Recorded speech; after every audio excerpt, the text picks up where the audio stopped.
watching TBPN! Today is Friday, June 20th, 2025. We are live from the TBPN Ultradome, the Temple of Technology. Many people call it the Fortress of Finance. It's also been known as the Capital of Capital. That's right. We have a great show for you today. Folks, there's a whole bunch of news. I think we should run through it a little bit. First off, interest rates aren't going down. We need a moment of silence for interest rates. We want them to be zero, ideally negative. How low could they go? Could you have negative 200% interest rates? I think that would be the best situation possible. Negative 100% interest rate. John. If you deposit your money, you lose it all instantly. Negative 100% interest rate. Keep it in cash, in just a briefcase. Invest it or lose it. Yes. You have to go long. You have to go long, risk on assets. Allocated. You have to be risk on, or else the money just evaporates immediately. Yeah. I guess that kind of happens if you're in an inflation environment. Anyway, the Fed's Powell maintained his caution about interest rate levels as the central bank continues to monitor the effects of Trump's tariffs on the economy. So no movement. The Fed is waiting for dust to settle on tariff turmoil. And the Bank of England is doing the same thing. It left its key interest rate unchanged, mirroring the Fed's decision a day earlier. So they're really copying off of Powell's homework, looking over, oh, he's not cutting interest rates. We won't cut interest rates either. In other news, Microsoft is planning to lay off several thousand employees in the next few weeks. This is not the same story that happened back in May. We'll dive into this a little bit later. But they're ramping up the cuts, which is, obviously kicking into gear with the AI and efficiency push. There's a whole bunch of different narratives that we'll try and untangle.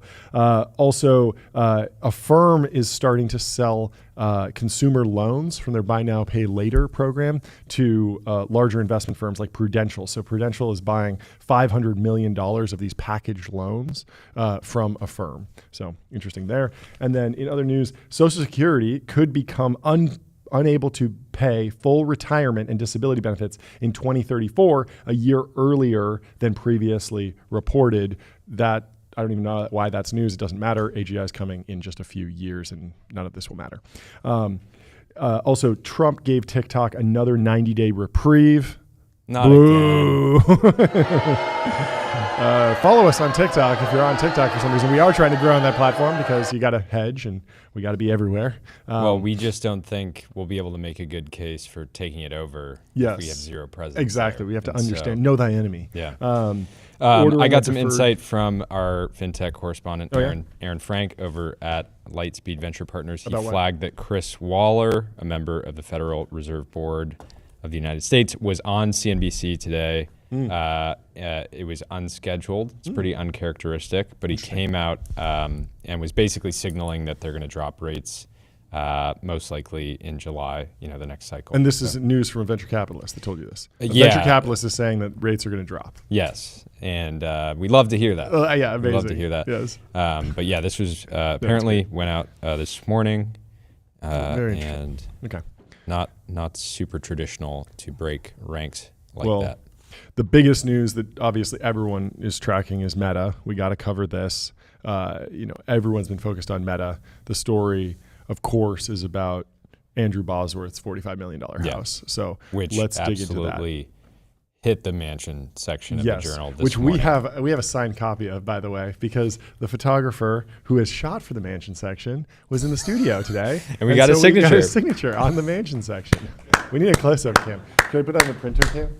Put it on the printer cam. Signed copy. Does that work? Priceless. There you go. Signed by Mark. And the other thing we have going on today, the elephant in the room, is that we got a new intern cam going. So let's take it over to Tyler. How you doing over there? What's up, guys? In the back of the Maybach. It's pretty chill back here. You got a little desk set up. Yeah. Got Wi-Fi. You're and so ready today, to be productive. the big news that we're having him dig into is Cluli. Yep. They are okay. Something happening. Something there might happen today. But we got some flack for talking to Roy and not actually using the app. We're still above using the app, but we will let our intern use the app. It's more that we don't have time. Yes. We're too busy podcasting, but Tyler has time. Many people are starting to call after his windsurf review. People are starting to call him the MKBHD of enterprise software. Yeah, but people have been saying and that. So today he's going to be trying out Clulee. We're going to be helping. You're going to see how easily he can cheat on some hard-hitting questions that we're going to be asking him. So state of affairs, Tyler, where are we on the Clulee install so far? Have you paid for it? What's the experience been like so far? Yeah, I mean, I'm ready to go whenever. I played around with it for maybe like 2 minutes just to make sure it's working. Okay. So I want to get my live reaction when we start. Okay, well, spin it up, pay for it. Yes. Let's get on the top tier. Are there multiple and tiers? We'll check back in a little bit. Yeah. We're going to be peppering you with questions that only Clulee could answer. Yep. What's the population of Iran? Go. Go. 89 million. 82? Wait, I don't have it running right now. You got to have it running. You failed. You failed your technical You failed interview. the first test. Well, get it fixed, and we'll circle back in a bit. Get it to get it together. Guess a question. Guess a number between 1 and 50 randomly. Better if it's 27. Okay, so anyway, I do want to cover the story. A $45 million home that blends into the California landscape. Let's read from this. After building a modern home in San Mateo, California, April and Andrew Bosworth, made a major architectural pivot when they decided to build a getaway. Inspired by a trip through South America, the couple built a rustic 12,000 square foot hacienda that nestles into the landscape.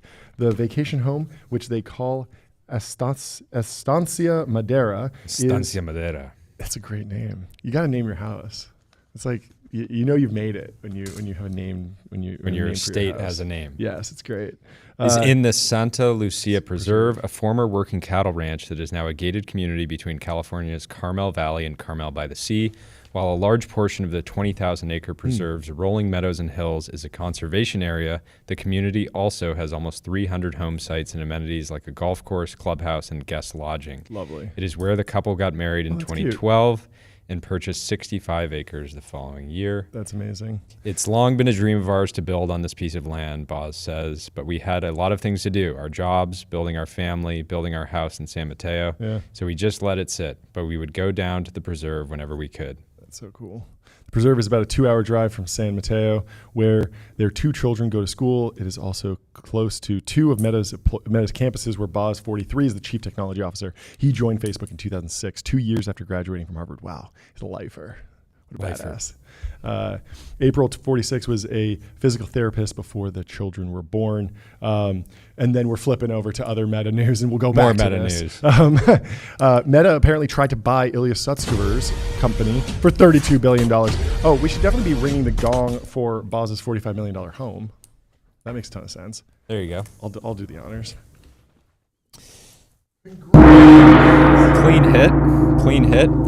Anyways, as it was reported yesterday, this was sort of rolling series of scoops. Meta tried to buy Safe Superintelligence, Ilya's $32 billion AI startup, but ended up hiring its CEO instead. So went for an acqui-hire, and then just basically said, we'll just take DG, the CEO.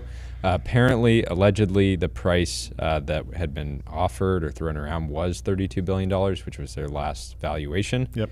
Which makes sense. It's a lot. It's pricey.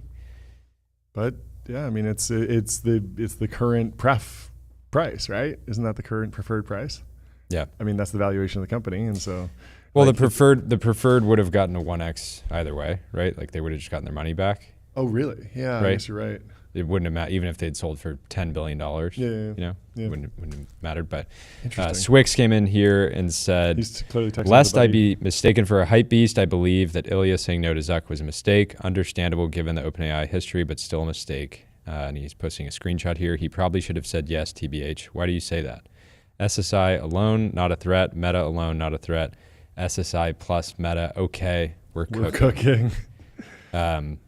And whoever he's texting with says both would have been my top bet immediately. If you put them together properly, they have such massive advantage in terms of just scale and also talent. It's like the perfect blend of like what Google does well versus also at the same time OpenAI does well. Ilya, I don't know this exactly, but guessing he's already a billionaire, and at that point I think he's always cared so much about the mission. Yep.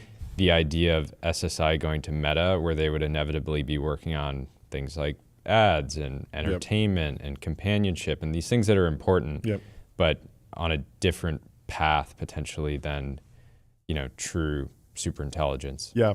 I mean, this is like the George Hotz take about like imagine the future where it's not just some regression deciding, okay, you're this age and you own this car, so we're going to recommend this ad to you, but it's super intelligence targeting the perfect product to you constantly. It could feel a little dystopian. It can feel like it might drive you to just constantly be consuming endless slop all day long. It can feel like a pretty dystopian outcome. But I've always felt that Zuck is someone who is also aware of that and fighting against that and has kids and there's a lot of things that like white pill me about Zuck's approach to building Meta, where it seems like he doesn't want to be the person who builds a really like negative service that's causing a lot of strife or problems. Like problems will inevitably crop up when you develop new technology. That level of scale. Yeah, it's bound to happen, but he's not fighting to make the problems worse. He's fighting to mitigate the problems. And so I don't know, there is a good ending where the AI is tracking you constantly and trying to recommend advertising, but also trying to make your life better so you can contribute more to the economy and ultimately buy more expensive things, as opposed to, just like getting in a downward spiral and kind of like dropping out of society. That's clearly not a win for like long term of the company if you are indexed on the global economy, essentially. Anyway, back to Boz. And his beautiful house. The experience of building a modern primary house, which they finished in 2017, helped them figure out what they wanted and needed from a second residence, which they used for weekend getaways, school breaks, and holiday gatherings. First was access to nature. They used the preserved trails for hiking and horseback riding. The family spent 6 months of the pandemic in a smaller house in the preserve that they bought to use during their house construction. Every morning before telecommuting to work, have you seen Boz's telecommuting setup? He has like a recliner chair with a VR headset and an iPad. He has like the ultimate rig. So he's working from home. Yeah, he's been working from home during the pandemic. He got really, really into it. So he had like a teleprompter with probably had the best setup in the entire world. Yeah, exactly. But it wasn't just like a money is no object setup. It was like, this is what you'd expect from like the CTO of a hyperscaler. Like he's clearly like takes it seriously, and he didn't just say like get me the most expensive thing. He clearly like put together all the best products and like designed something that was unique. So it's pretty cool. So he'd take his kids out and go exploring. Boz says it's one of the things we love about the preserve. Your default behavior is to go outside. Beautiful. There's some great photos in here. Absolutely. Other priorities were to design Stunning. a house that was an architectural fit with its surroundings and to scale the house to work for large family gatherings, but also to be cozy when just April and Boz are there. That is a challenge, right? You have like these massive. Some people wind up with like the entertaining house and then like the house that they actually live in, because at a certain scale, like you see the biggest house in LA, the One. Did you see this? Where it had a 500-person nightclub in it, and it's like you can't just go there and like you can't just go to your personal nightclub and like have a few friends in there and not be like, this is weird. Yeah, right? It's tough. Like they have I think it has like I think it's like a 100-car garage there, 50-car garage or something. Like you pull in. Didn't that house ultimately end up selling for like 50%? Fashion Nova founder bought it. And yes, it sold at a massive discount. They were trying to get $500 million, which would have been a record. And I think it sold for still in the hundreds of millions of dollars. And it's over 100,000 square feet. Fantastic building. Because of pandemic-related supply chain delays and labor shortages, the house took 6 years to build, design, and finish. The end result is a main house, which was finished in 2024, plus a pool cabana, guest cottage, and horse stables. Oh, let's play some horse noises. I love it. The horses are absolutely thrilled. The Bosworths. I mean, can you imagine being the horse that gets to live and it's a dream. Experience life on this property? It sounds fantastic. Sounds incredible. Yeah. The Bosworths spent about $45 million on the entire project, including the land, construction, landscaping, art, and design. The design was heavily influenced by the architecture the couple saw in South America. We were traveling through Argentina and Chile and saw lots of estancias, these grand estates, which are very similar to California ranches. They're sprawling, and all the rooms have access to the outdoors, often on more than one side. The Bosworths hired architect Richard Beard, founder of San Francisco-based Richard Beard Architects, who had designed several other homes in the area that the couple admired. They really wanted to do something timeless, Beard says. The house will age well because the materials we used reflect the palette of the land itself. Even if it's it really blends in so perfectly to the landscape. Really cool. Yeah. Even Even in its new state, it doesn't jump out from its surroundings. In the style of both estancias and early Californian ranches and villas, Beard used stone, wood, and tile to harmonize with the landscape. Beard organized the house around a manicured main courtyard with smaller yards for a car park and pool pavilion. The guest rooms and kid rooms are arranged around the courtyard, so the main living area of the house, including the primary bedroom, can feel like one smaller house. There's a sequence of going from a wide open space to a more intimate one. Once the architectural drawings were underway, the couple brought in interior designer Jay Jeffers, good name, who worked with them on their San Mateo house. One of his first finds, with the help of a rug dealer, was the large late 19th century Orshak rug in the living room of the great room. Normally, for a room of this size, we would have a rug custom made, but I just felt like this was a different kind of house. An estancia would never have a new rug, Jeffers says, adding that the rug's jewel tones over a base of golden brown sparked the project's color palette. They built the entire house's color palette around this rug. That's awesome. Incredible. Just like, yeah, the rug really ties the room together. That great room, which was inspired by the gathering spaces in estancias and the historic lodges of the national parks, contains kitchen, living, and dining spaces with a long porch running alongside that has outdoor seating and dining areas. In 2024, at their first Thanksgiving in the house, the room easily accommodated their 20 guests. Everybody hung out in that space, April says. It was exactly as we envisioned. People were cooking, people were playing games at the dining table, and some people were just talking on the couches. The couple relied on Jeffers' vision to create comfortable spaces. Our guidance to him was that we like to have color and interesting combinations of things. If you look at the house, yeah, it looks like, even though it's already brand new, it looks very like lived in and very, very approachable. It's pretty amazing.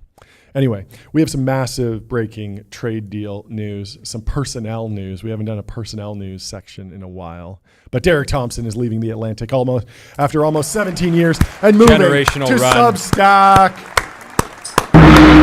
Congratulations to Derek Thompson. You gotta wonder. Teaming up with Chris Bast over at Substack. You gotta wonder. Did Substack, max out contract? Anything could happen. Did they give him an advance, something like that? Yep. You don't know. We'll see. Well, he's starting a new business. Let's hope he's on Ramp. Ramp.com. Time is money. Save both. Easy to use corporate cards, bill payments, accounting, and a whole lot more, all in one place. Derek, you got to do it. You're going to have expenses. You're a businessman now. You're a businessman now. You are a businessman. You need to be on Ramp, Derek. We're getting Derek on the show next week. We're going to be pitching him Ramp directly. That's right. He thinks he's coming on to talk about abundance, the frontier of science and technology. How about we're going to bring on a Ramp SDR. Yeah. Maybe even Sam Buck himself. That'd be amazing. And we're going to give him the full pitch live. How about an abundance of artificial intelligence in your CFO's software suite? The CFO suite. How about an abundance of enterprise SaaS? That's right. Derek? Derek says, today I'm leaving the Atlantic after almost 17 years and moving my writing. What a run. I'm taking my writing to Substack. Yes. Moving my talents to South Beach. This is LeBron level moves in the industry. He says, it would be convenient for the purposes of crafting an exciting departure announcement to have a dramatic exit story, a fight, a grievance, a shouting match with an editor that ended with me hurling a bunch of leatherback Thoreau volumes across the open plan office. That is not the case here. I love the Atlantic and I'll remain a contributing writer here. But after almost 2 decades at one publication, I wanted to write for myself. The things I've published that I'm most proud of, whether it was the original Abundance Agenda essay or my piece on workism, is that like celebrating workaholism? I don't know. Is that the trend? I think he was probably very pro-work. Pro-work. Yeah. Emerged from a very personal expression no of critiques frustration. whatsoever of it. Sure. Yeah, maybe it's like we need a this is culture smart. of So workism. right here you can see he's saying like there's no dramatic exit story, like I love the Atlantic. And what we're not seeing is like in the offices of the Atlantic, like they're burning his jersey right now. Like they are upset. Yeah. This is major news over there. And this is personal. It's personal. It's personal. It goes deeper than just a paycheck. The editors are going to take this one personally. And some time spent in the CMS. He says, I want to know what my thinking and writing is like if I lean into a more independent and personal writing life. That's what brought me to Substack, which is already home to an astonishing share of my overall reading. Yep. I'm excited to join their community and excited to build my own. The name of the newsletter should be easy to remember. Derek Thompson. Love it. Ben, but the Thompsons are really kind of dominating. The online writing. The Ben Thompsons, sure. The Derek Thompsons. Wonder if they're related. Yeah, maybe we could do a roll-up of Thompsons. Yeah, you can call it like Thomson Reuters. Something like that. Yeah. The newsletter will have 3 main pillars: abundance, the frontier of science and technology, GLP-1s, cool. AI, biotech, and energy breakthroughs, covered in a way that's both curious and skeptical. And cool. 3, the antisocial century and the social crises of anxiety and aloneness. Yeah. And Emily Sundberg has some quick analysis here. She says, friends who don't work remotely close to the media industry are texting me about Derek Thompson's move to Substack. Media is turning into sports, an entertaining industry that revolves around exciting, controversial characters and their teams, and everyone has favorite players. Yeah, I mean, so Substack's out on the fundraising trail right now. This could be the thing that puts them in the centicorn category. Well, they're 100 billion. You're saying? Yeah, I mean that would be a steal. Yeah. In my mind. Yeah, I would say this is the move that gets Masa on the phone. Yeah, it's going to be a Stargate level deal. I can see it, John. I'm hoping. I'm pulling for that. So Emily says in Feed Me this morning, the biggest news of the day in my household: Derek Thompson, who is hot off the success of his new book Abundance, is leaving The Atlantic after 16 years and bringing his writing to Substack. Yesterday, New York Magazine's Charlotte Klein reported on The Atlantic's hiring spree and that $300K salaries some writers were making. A friend in one of my group chats said that it was funny that $300K was still considered the ceiling for writers. Just a few days ago, it was reported that Substack is churning out millionaires.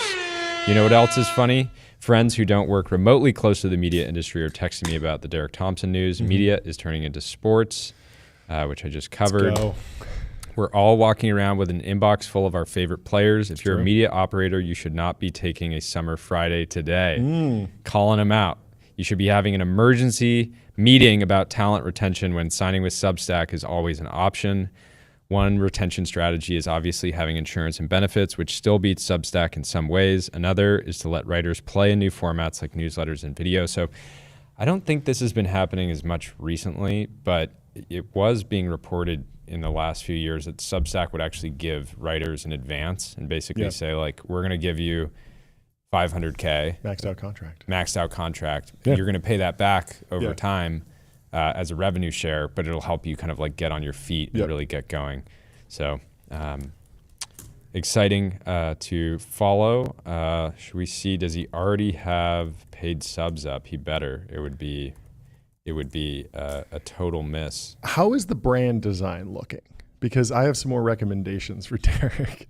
If he's designing a logo for his new Substack, he should be using Figma. Go to figma.com, Derek. Think bigger, build faster. Figma helps design and development teams build great products together. You're going to need a designer. You're going to need to design some graphs, charts, all sorts of things for your Substack. All sorts of things. How can you visualize abundance without an abundance of design tools at your fingertips with Figma? Get into Figma, Derek. We are calling you out. He does have a paid plan up and running, which is smart. He's got his annual plan. He's got his super fan tier where you can just pick the number you want to do. So if you're truly a Derek Thompson super fan, go in there. You can create a plan that's $300,000 a year. Come back and work for me. And if you're, maybe like a foreign intelligence agency that wants to gain leverage over Derek, you could go up there. I don't think that works though. There's no strings attached. No strings attached. But you could sign up, create $1 million plan, create $1 million plan, and just say like, just implicitly. Hey, I noticed you writing about this topic. I think you really got it wrong. I'm considering unsubscribing. I'm considering unsubscribing. This, yeah. I know you're just getting off the ground, and it would be a real shame. Yeah. I mean, as someone who loves technological abundance, I should sign up for that plan. And if he ever stops posting about abundance and starts going into more, hey, actually, I think scarcity is good. Churn. I think scarcity is the new thing that we should be talking about. Say, I have my finger on the unsubscribe button. Yeah. So, great. Lots of good stuff. Anyways, moving on. Wait, one more ad for Derek. If you're going to drop merch and you're going to sell it, you're going to need to pay sales tax. Get on numeralhq.com. Sales tax on autopilot. Spend less than 5 minutes per month on sales tax compliance. Okay, we can move on from our pitching to Derek. We have so much more. We have so much SaaS to get Derek set up with. I'm so happy that he's a businessman now. Yes, I'm so happy. It's amazing. New clients. We need more entrepreneurship so we can sell more SaaS. It really is, the legacy media dying, all their best talent becoming business people. Yes. It's so good for the SaaS industrial complex. It cannot be understated enough. It's fantastic. Cannot be overstated. Sam G says, I always love looking at founders crushing it to see if you can spot it on their resume. Edwin, who bootstrapped surged to $1 billion in revenue in 5 years, looks like he can't hold a job down. And this is, of course, Edwin, who we covered on the show yesterday. He was at Google, he was at Twitter for 2 years, core science at Google for 1 year, data science at Dropbox for a year, and then he was a research scientist at Facebook for a year, and then he, of course, built Surge AI, which was or I guess was a Scale AI competitor to $1 billion revenue run rate. Allegedly bootstrapped. I did see some people on the timeline yesterday saying that he did have angels. But then there were some people that were saying like, well, did your safe convert? Because that could happen. Shots fired. It's totally possible. Yeah. That was like, yeah, you raised some safes, but like, you know, are you participating in the upside fully? There's always a question. But, you know, I'm sure they're going to do quite well on the back of this business, especially with more of the foundation labs leaning away. Potentially, we've been seeing some. Yeah, somebody was throwing out that there was like $2 billion in demand that's now kind of up for grabs. So Handshake is going after it. Yeah. Companies like Surge, I'm sure, are Labelbox. There's a bunch of them. So Ali DeBow, a friend of the show, says, welcome to the Roaring 20s. Technology brother summer. GPU credits are countless. AI slop is skyrocketing. Aura is radiating. Your memories are in Swish albums. That's how you say it, right? That's her company. That's her company, I know, but I didn't want to mispronounce it. The American dream is back. Drinking is on the decline. TBPN is the national radio. Thank you, Ali. We appreciate the shout out. The only one that got tagged. She didn't even tag her own company. Wow. Crazy. We're honored. We're honored.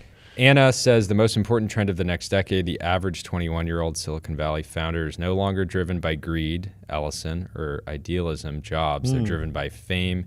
It is too gauche to become an influencer, so being a startup founder is the best proxy to status.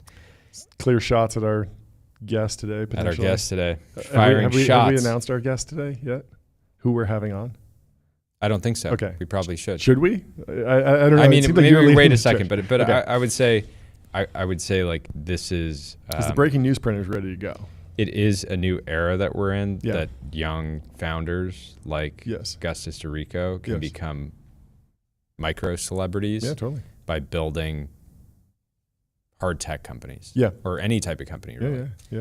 But at the same time, it ultimately ends up being a good strategy if you want to recruit, raise money, I mean, et cetera. just being a founder was extremely low status 10 years ago. It was like the classic example. You were living in the Tenderloin on like $200 a month. Yeah, basically. And it was not glamorous. I had negative net worth. I was $5,000 in debt, living on a mattress, but now that's like glorified. People take pictures of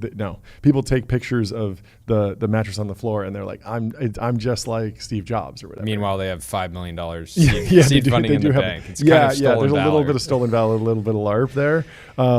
But yeah, I mean, there was a bit of like an industrial complex that created the new high status around the earlier stage founder, because it used to be, yes, it was high status to be like Mark Zuckerberg after the company IPO'd, but before you IPO'd, people would be asking you like, what are you doing? Like, why aren't you working at one of the big three consulting firms? Like, you should be at McKinsey, Bain, BCG. You should be at an investment bank. You should be in med school or law school. And now just being a founder, even no matter what the stage, even if you're pre-product market fit, pre-revenue, is like high status. And so there are some folks who flock to it for those reasons, and that's probably the wrong reason.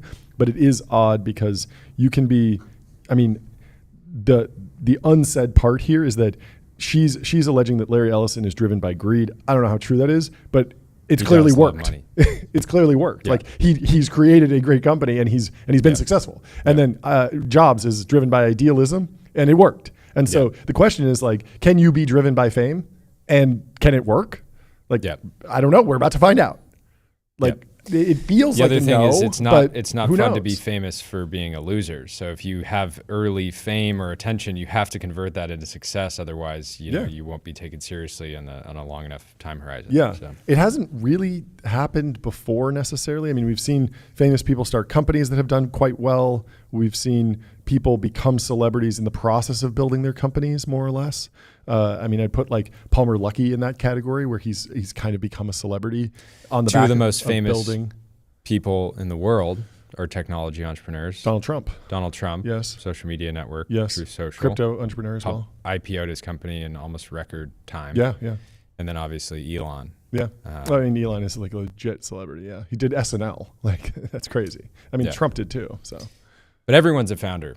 Haley Bieber, a founder, $1 billion outcome, right? Yeah. So I mean, Anna's clearly getting at something real. Should we read the rest of this? This has some fascinating real world implications. The amount of young people who have now been one-shotted by TikTok edits of the social network or performative "How I Got Into YC" videos which I have made. I literally made "How to Get Into YC" video. I'm probably responsible for a little bit of that one-shotting. Are growing exponentially. Being a founder implies intelligence, status, risk-taking, wealth. So naturally, the cultural shift in the startup ecosystem has moved from contrarian rule breakers and hackers to the overachieving STEM kids for whom being a founder is simply the next box to tick. Money is not a motivator. It never was. What does this mean for VCs? They're the most mimetic of the bunch. So they'll fund the founder with the most curated credentials, most hype, most viewed product launch videos. They'll confuse attention for distribution. This also explains why YC 2020 and beyond will go to zero. Hot take. They attract this and fund this exact type of founder. The emperor has no clothes. There will be no cultural defining winners for YC to maintain their prestige into the next decade. So then what happens to the builders of this decade? That's the $1 trillion question. Overly cynical, perhaps, but it does reveal a risk that threatens American hegemony. Next generation of founders. Into some tinfoil hat. Yeah, idolize TikTok and YouTubers. Why would this trend reverse? Could YC be infiltrated by the CCP? It is an underrated national interest. Poison the timelines where artisan, century-defining American technology companies are nurtured, reinforce the West's economic dominance, and it now funds mass-manufactured slop instead. I think that's a very odd take because yes, there are, like the YC companies do seem to be a little bit more tracked now. They're a little bit more on theme with like the AI agent stuff. But you talk to the Teal Fellowship, and but like it's a reflection companies are of what the timeline is interested in. Yes. But what I'm saying is that like there are still it's not that the trend followers tracked kids have crowded out the risk takers. The risk takers who are there for ideological reasons or some bizarre countercultural reason, they're still starting companies. They're just doing it over here in a completely different pocket of the world. Yeah. In a completely different, they might be not on X or they might be not. Well, the funny thing, YC, we didn't have any of the YC hard tech founders from this last batch on the live stream. Yeah. And it's very possible they just didn't want attention. They're just hacking away, grinding. Right? Yeah. They're like, I don't need media right now, and that's perfectly okay. So I don't know. Why do you have I have the gong because SoftBank's Masa Son plans $1 trillion robotics manufacturing hub in the US. I'm going to hit the size gong if you want to read through this. Okay. A U.S. version of China's Shenzhen manufacturing hub. Production lines for AI-powered industrial robotics. Already spoken with Trump admin officials about tax breaks for companies that are investing. Seeking partnership with TSMC, but not clear if TSMC is interested. Codenamed Project Crystal Land. Clearing order inbound. Okay. Here, we should figure out... I'm gonna look up and we're gonna quiz Tyler now if he's ready. Is he good to go? He's ready. I got a thumbs up. I want to ask how much money has been invested in Shenzhen? I'm trying to talk into the mic, but not give it all away. Yeah. Okay. So I am looking this up. Oh no, I used O3 Pro, so it's gonna be 12 minutes. Damn it. Okay, new tab. I will have to use 4.0 for this because I need a quick. So he's investing $1 trillion, right, to compete with China's Shenzhen manufacturing hub. I want to know how close that gets us. Wait, this is weird. I don't know. One of 9 billion, more than 25 billion. This does not seem right. I have some various stats here. I think it's going to be pretty hard to pin down the exact. We need to quiz Tyler on this question. Tyler, over since 1980s, how much foreign direct investment has there been in Shenzhen? Let me think here. I would say since 1980s, over 100 billion. Estimates range from 100 billion to 150 billion. And And Shenzhen is a major global manufacturing and tech hub. Wow, okay. Wow, you're so smart. It's actually kind of pulls it off. Pretty close. I mean, I think that the challenge is actually there's so many ways you could kind of measure this, right? Yeah. I have a table. So there's about 100 billion of local funds. There was a state and AI robotics fund announced this year. There was another semiconductor industry fund announced this year. There was up until 2014, there was 65 billion of cumulative foreign direct investment, but who knows? And then run rating, I guess around 10 billion. But also, like, does this count what Apple is doing? Yeah. Right, that's like another form of investment. Anyways, this might be an answer that Clulee, I guess, got pretty close. It was pretty good. I thought it was good. I have a follow up. So. The iPhones made over in China, often flown via 747 to America, faster than shipping on a cargo ship.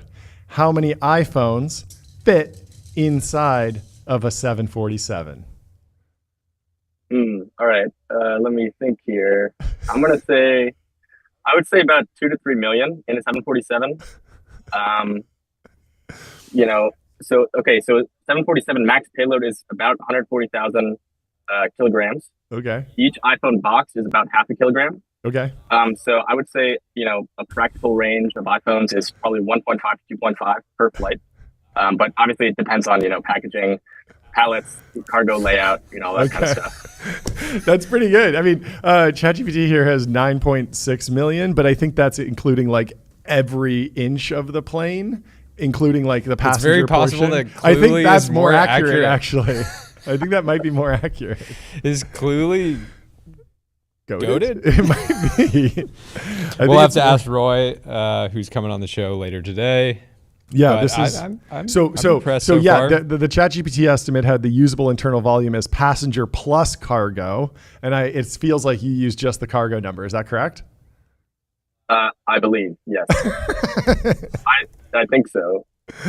Okay. Well, I see ChatGPT estimate 9.6 million. It's streaming through? Yeah. Okay. So I was using just the cargo, I think. This is fantastic. It actually works pretty All well. right. I'm impressed so far. This is basically young Jamie from Joe Rogan. Yeah. Except you don't even have to look anything up. We just get to ask you live. Yeah, this is great.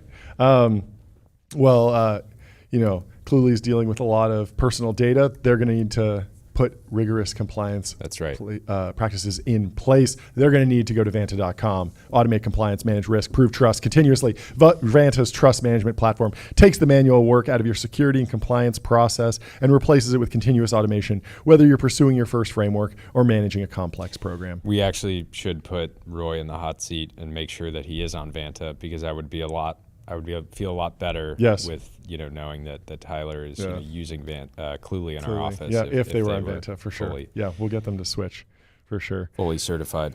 What else is in the timeline? I like this one. Just kind of closing out this Masa story. It is funny to pull the one T out of the hat, right? The 1 trillion I don't card. know if he's fully I definitely don't think he's fully funded the $500 billion Project Stargate. I'm sure he's sort of making strides towards it, but it's great to see that he's this long America. It feels like Masa is kind of the DJ Khaled of the capital markets. It's like he's pitching a $1 trillion US AI hub to TSMC and Trump, and so it could just be TSMC winds up building a massive facility and the government gives some incentives for that. And like, he's like investing where it makes sense off of his own balance sheet, but he's it's like not a SPAC promoter. Kind of, but it's more like he's just connecting the dots between the different pieces of the global economy. He's a power broker. He's lubricating the capital markets. The art of the deal. Yeah. I like the name Project Crystal one thing, if capital formation was in the Olympics, Masa would be leading the Japanese team. Yeah, we've said that it's been said that the Nobel Committee should give a Nobel Prize for capital formation, and I think Masa should be a front runner. Absolutely, for John. sure. We have a post here from the supreme leader of Iran back in 2013. Is this real? This is a is. gray check mark, so it's real. I clicked through. I think it's such a wild, antiquated posting style. You know, the hashtags. Vintage. Yeah, this is vintage. Read it. He says, "Woman is a flower. How evil of a man to treat a flower with violence and without appreciation." Hashtag violence against women. And somebody, Ahad, quotes this and says, "Born to be a lover, forced to be the supreme leader." It's a wild posting style. No spaces you don't see after the You don't see bullet. posts like this much anymore. No, you just don't. No spaces after the periods. Using a hashtag, throwing in a random date. I don't know what that date's alluding to. The 9th, September 18th, 2000. Is that like right after 9/11 or something? I don't know. It's very odd. Anyway, I like this post by Ben Jarvis Green Ellis. He says, "Does the HDMI cord have the most dominant run of any cord ever?" Hashtag witness. Hashtag witness. I don't know if power cord even counts because of its dominance, but sure it would but it would sure like a spot on the podium.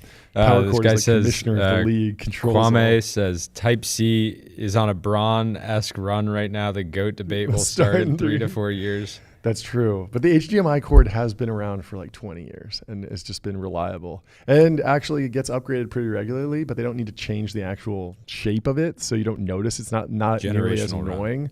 But it's gone from, it can do HD, high definition video, to now it can do 4K, 8K. You can do power over HDMI. You can do all these different things. Yeah. Big fan of HDMI CEC over here. Are you familiar with this? HDMI CEC lets you plug an HDMI cable into a TV and then control the TV from the device that's connected over the HDMI. So you can go to the Apple TV, and when you turn on the Apple TV can send a signal to the real TV over HDMI CEC and say, "Hey, turn on," and switch the channel. So it just makes it a lot easier to actually like control the endpoint and for the communication to happen. It's pretty cool. Anyway. We have more breaking news. NVIDIA to drop humanoid robots that will produce NVIDIA GB300 chips in Q1 of 2026. Nick says, "Holy based." That is so NVIDIA close. And Foxconn in talks to deploy humanoid robots at Houston AI server making plant. Wow, that is extremely I don't close. totally understand this. What does that mean? I guess Foxconn has been training the robots to pick and place objects and insert cables. Yeah. I don't know if this is marketing. It feels like we've asked a bunch of robotics experts about humanoids, and so far I haven't got I don't have the confidence that this is actually a super great use case for them. It's just the definition of like what is humanoid, because you go to like a Ford F-150 factory and they have like massive robotic arms like moving windshields around, right? Like it's like you could anthropomorphize that by like spray painting it pink and putting some hair on the hand and being like it's a humanoid now, But like you could like retrofit. Just give it more bicep definition. Totally.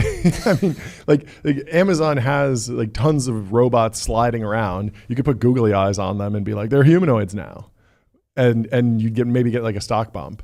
But like there's clearly things that are happening in the AI server assembly process that are using robotics, obviously, whether it's even just like conveyor belts or the 3-axis pick and place, pick it up, put it over here, that type of stuff.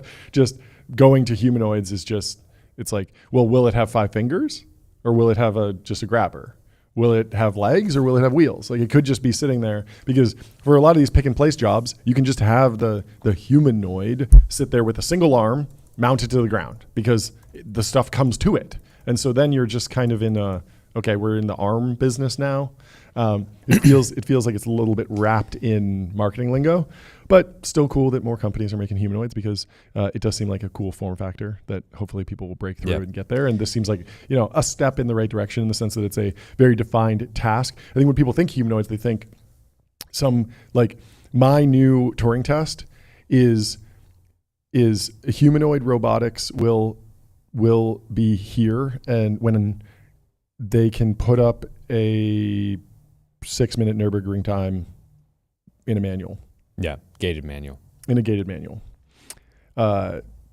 Because at that point, the they have to not just be a self-driving car, but they have to be able to, negotiate the wheel and the stick shift so efficiently and so quickly that they are truly performing. Yeah, and a manual can be weirdly like probabilistic, right? And that like you're like, you can move the synthesize a lot of data. Yeah, it's not like, perfect system, right? You're not gonna put up a sub 7 minute Nürburgring time with a Joe Biden walk. That's right. You're gonna have to be moving fast. Those actuators are gonna have to be. That's right. High speed. So yeah, I don't know where all this goes, but exciting to see that they're at least doing work on it, because it seems like it's clearly an important path in the tech tree. We don't know how relevant it is to other formats, but cool to see a lot of money pouring into the sector from very big companies. So Foxconn will be announcing their robots in November and then deploying them shortly after. Yeah. In our year 2026. Foxconn seems like the right builder for this. Unitree is already feels like it's scaling up to the point where Unitree robots should be usable in certain locations. They're not generalizable yet, but they're certainly, if you train them on a specific task, they could do that task over and over and over again. The question is just do you need 5 fingers, 10 fingers, 10 toes? Is that really the right form factor, or should we be just doing things that are more specified? Because if the whole point of these humanoid robots is just AI server making, just assembly, just one spot on the manufacturing line, could probably be a much more specialized robot. Yeah. But will be cool to see. I'm sure we'll see a lot of viral videos about it. It'll be very cool. I invested in a company making robots for data centers. Oh yeah, and they intentionally chose not to make it a humanoid form factor. And I think a lot of those, the reason behind that decision would also transfer to manufacturing setting, right? Yeah. Which is do you need legs if you can use wheels? Data centers have the most perfectly polished floors with no dust at all. Yeah. It's the perfect environment for a wheeled use case. At the same time, you probably need to have a very specific actuator for unplugging and plugging the cable back in, right? Yep. And that's actually it's pretty hard to reach around the back of a computer and unplug an Ethernet cable. And obviously the server racks are designed to be worked on more, but still even the cabling is very detailed work. And so if that's what they're trying to do, you probably need a specific actuator for that. Yeah. Anyway.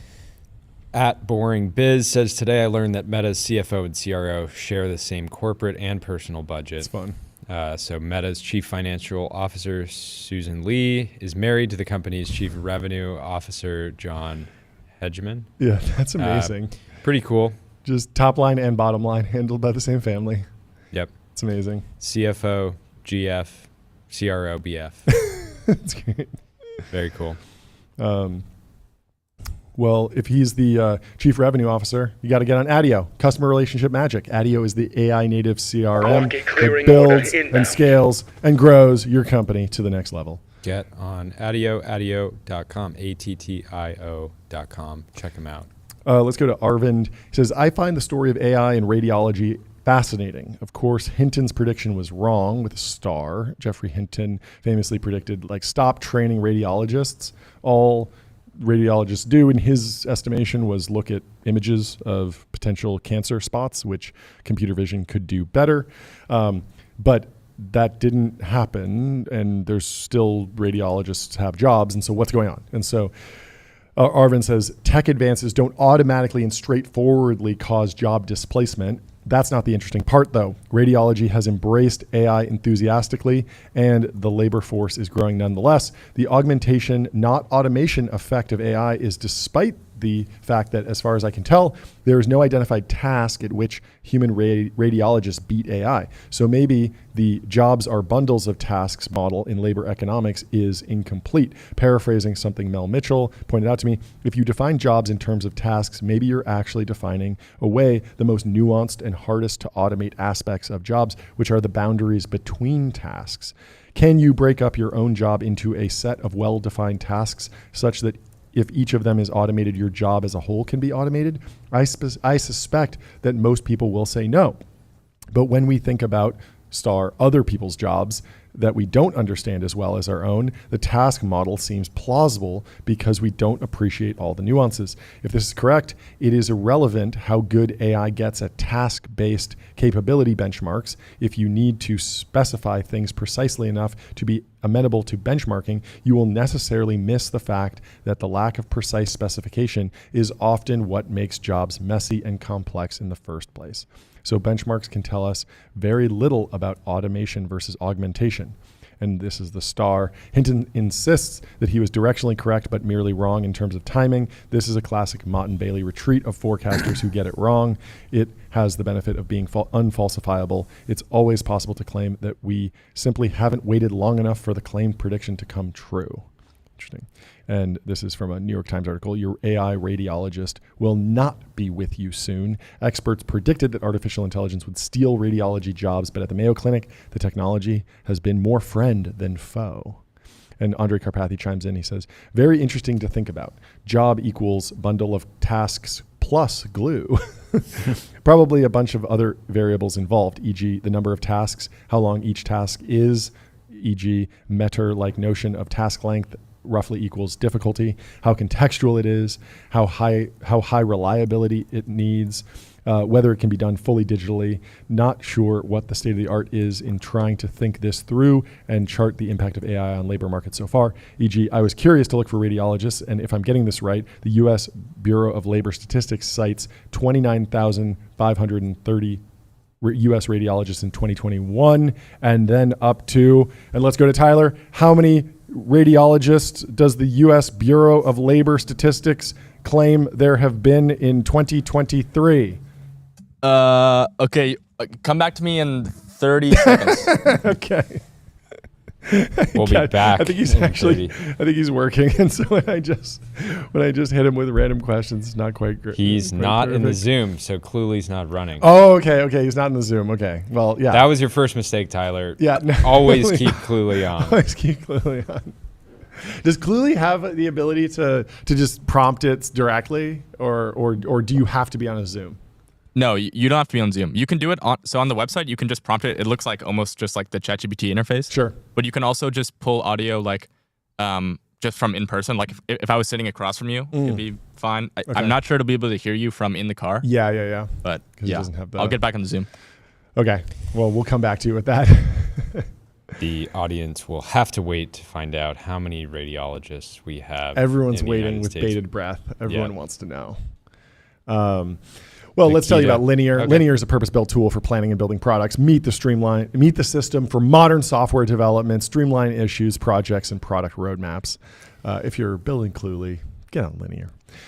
Nikita Beer builds Linear's a lot of products. Customer list looks like a tier 1 venture firm's portfolio page. Got Ramp, OpenAI, Cursor, Runway, Perplexity.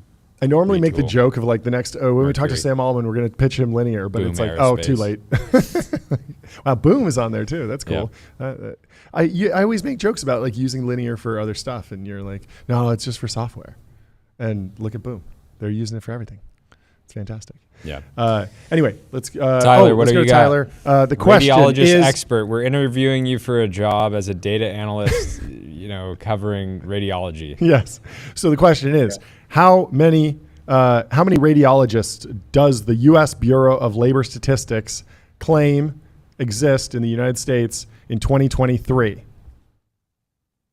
Let me think about this. I'm noticing a towel. I'm going to estimate maybe 31 to 34,000 radiologists. Wow, really at good. least from 2023, I would say. But yeah, that's my best guess. That's your best guess. It's 31,960. I think you got the job. Oh, I think you got the job. You might be goated. Clulee. Okay, I have another question for you. Pop quiz. Off the top of your head, what's the GDP of India? Off the top of my head, let's see. I'm gonna say 3.7 trillion. Wow, it really sells it that you're touching your face, so I can tell that your hands aren't on the keyboard. You can tell that I'm thinking. Yeah. Yeah, you're just thinking about it. Yeah, you got to be a good actor. But maybe that's why Clulee is so focused on the social media influencers, because they have a little bit of acting in them. And so they're able to, this is going to be the modern tell. No, it's good. Okay. You're a great actor and Cluli might actually or maybe be a he's great not product. using Cluli and he just knows all this stuff off the top of his head. It's very possible. Switching gears, Nikita Beer has a post here. He says, the most important lesson I ever learned about deal making was the line Dick Costello told me, every great deal dies 3 deaths. Once you understand that, you will be emotionally prepared for each crisis. I like that. Nikita's done his fair share of deals. Yeah. So I want to get Dick on the show. It'd be great to hear about his whole journey. You know that famous like first tweet that he posted? So he joined Twitter and he posted, immediately the culture was like very jokey. And so he posted this joke tweet like day one as, I think he was like maybe he wasn't, Adam Bain was the chief revenue officer. He was someone in the executive suite. He was like day one on the job, like my mission, like become the CEO. It was like, like backstab the CEO, become the CEO. And he was like joking about it. And then he actually became the CEO. That's amazing. And so it was like he was kind of like calling his shot, but not really. But then he just got like put in the job. And I think he had a good run. Just a wild story with the arc of Twitter and X, like one of the most fascinating tech companies. And it's true. Every great deal dies 3 deaths. This ties to that idea of like you'll meet your acquirer like years before you get a deal done. You need to be ready for the highs and lows, and this is just the nature of entrepreneurship. But some lessons need to be learned the hard way. I don't think that you can just read this and internalize it.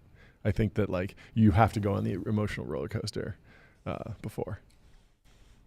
I think it's good for people to understand that you can be on the path to getting a deal done and there can still be major crises that happen along the way, whether it's a major investment, acquisition, partnership, et cetera.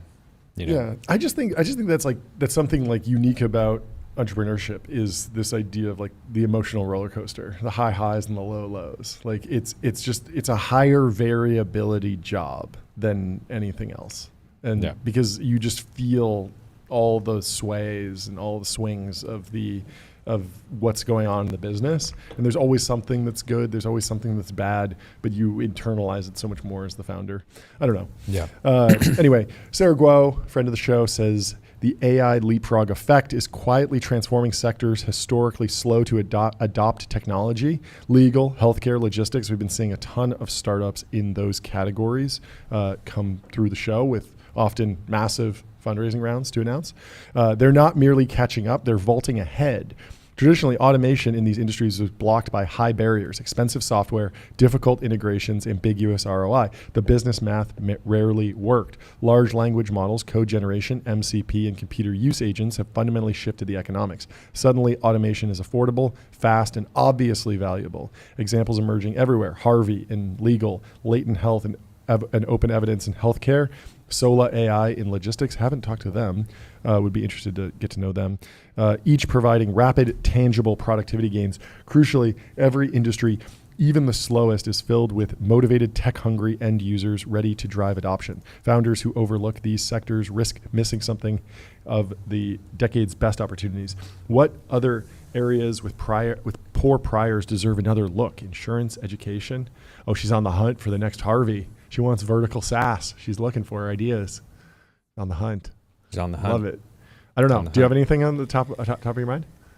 I thought Crosby, who we had on the show earlier this week, was an interesting approach, not just creating software or a co-pilot for lawyers, but actually just delivering the end service. So I'm excited to see more companies like that are truly, that are AI native, but they're actually firms doing the work that legacy law firms used to do. Yeah, I think there might be something like that. Like when you think about insurance and education, like those are also like massive industries, like legal, healthcare, logistics, insurance, education.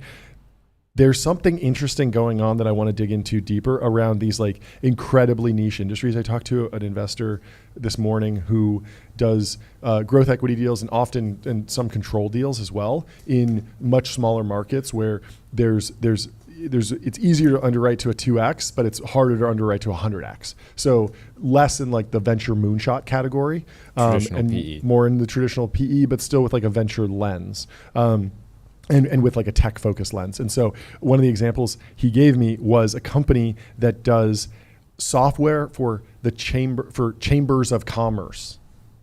So like if every city has like a chamber of commerce, and it's like how that would appear on no market maps. Like I've never even considered that as an idea of a market, and yet there's someone who clearly got the idea, years ago, probably from directly interfacing with the Chamber of Commerce. It's like the DMV software. It's probably going to be a business there. It's like Palantir for the DMV is probably going to be a category. Now, is it going to be a $100 million business? No. Is it going to be appropriate for Sarah at Conviction and like a true venture fund? Maybe not. I don't know. What are the annual operating budgets of every DMV in the country combined? Tyler. Totally. Do you have the answer? I have no idea. I have no idea. You'll do your work. This is just the battle of the LLMs right now. This is the true benchmark. This is the future. This is the future. What being a golden retriever is all about. Yeah, just sitting around chatting with ChatGPT and Cluli.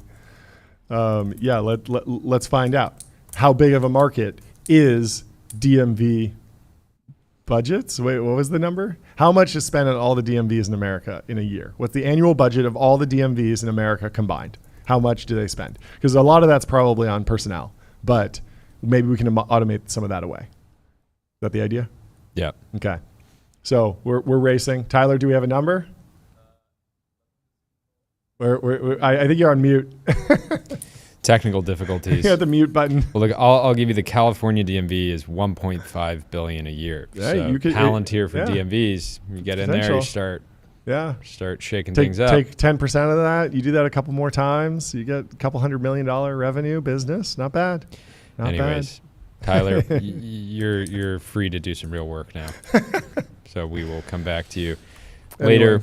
Kevin Wheel of OpenAI, Chief Products Officer over there, friend of the show, says, and remember, the AI model you're using today are the worst AI models you'll use for the rest of your life. And Andre at Andreessen said, in the last 35 days, OpenAI Codex has merged 345,000 PRs in GitHub.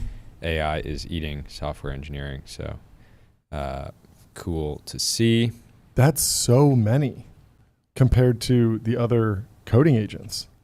That's so many. Wow, they really scaled that fast. I wonder what's going on there, because GitHub Copilot is at 10,000 merged PRs. Codex is at 345,000 merged PRs. Cursor Agents is at 1,000. Devon's at almost 20,000, and CodeGen is at 1,600. And the success rate is also the highest with OpenAI Codex. I wonder what the base use case for OpenAI Codex is. I mean, I imagine that maybe the rollout was just a lot more aggressive because OpenAI for Teams was already installed with a lot of workplaces. I think this probably comes down to distribution more than even product quality. You were talking to George Hotz, and he was saying, I'm firing up how many 7 codexes right now. How many millions of software engineers already use ChatGPT. And so like, why not just fire this off and see how it works? Switch over and try it out. But man, scale is crazy. I mean, good for Devon for being strong second place there, and above GitHub Copilot, which we know is doing something like $500 million in revenue. Yeah, not every PR is created equally. Too. It is interesting to understand what is the nature of these PRs, because I mean, I have some like PRs on like crazy projects just because I would go around and just do like little tweak the documentation. Or basically like writing English, but in a really powerful project. And then I'd be like a contributor. This is like a classic thing to be like, to build your software engineer resume is like, I'm a contributor to like Linux. Ethereum or something. And you went in and fixed one test case or something, just did something very, very basic. But I mean, there's got to be some crazy stuff in there. So I imagine that there's a really wide variety of those, 345,000 PRs. We got to hit the gong for Kevin. This is fantastic. Hit it. I'll hit it. Yeah, you hit it. You hit it big. Kevin. Congratulations to the OpenAI team.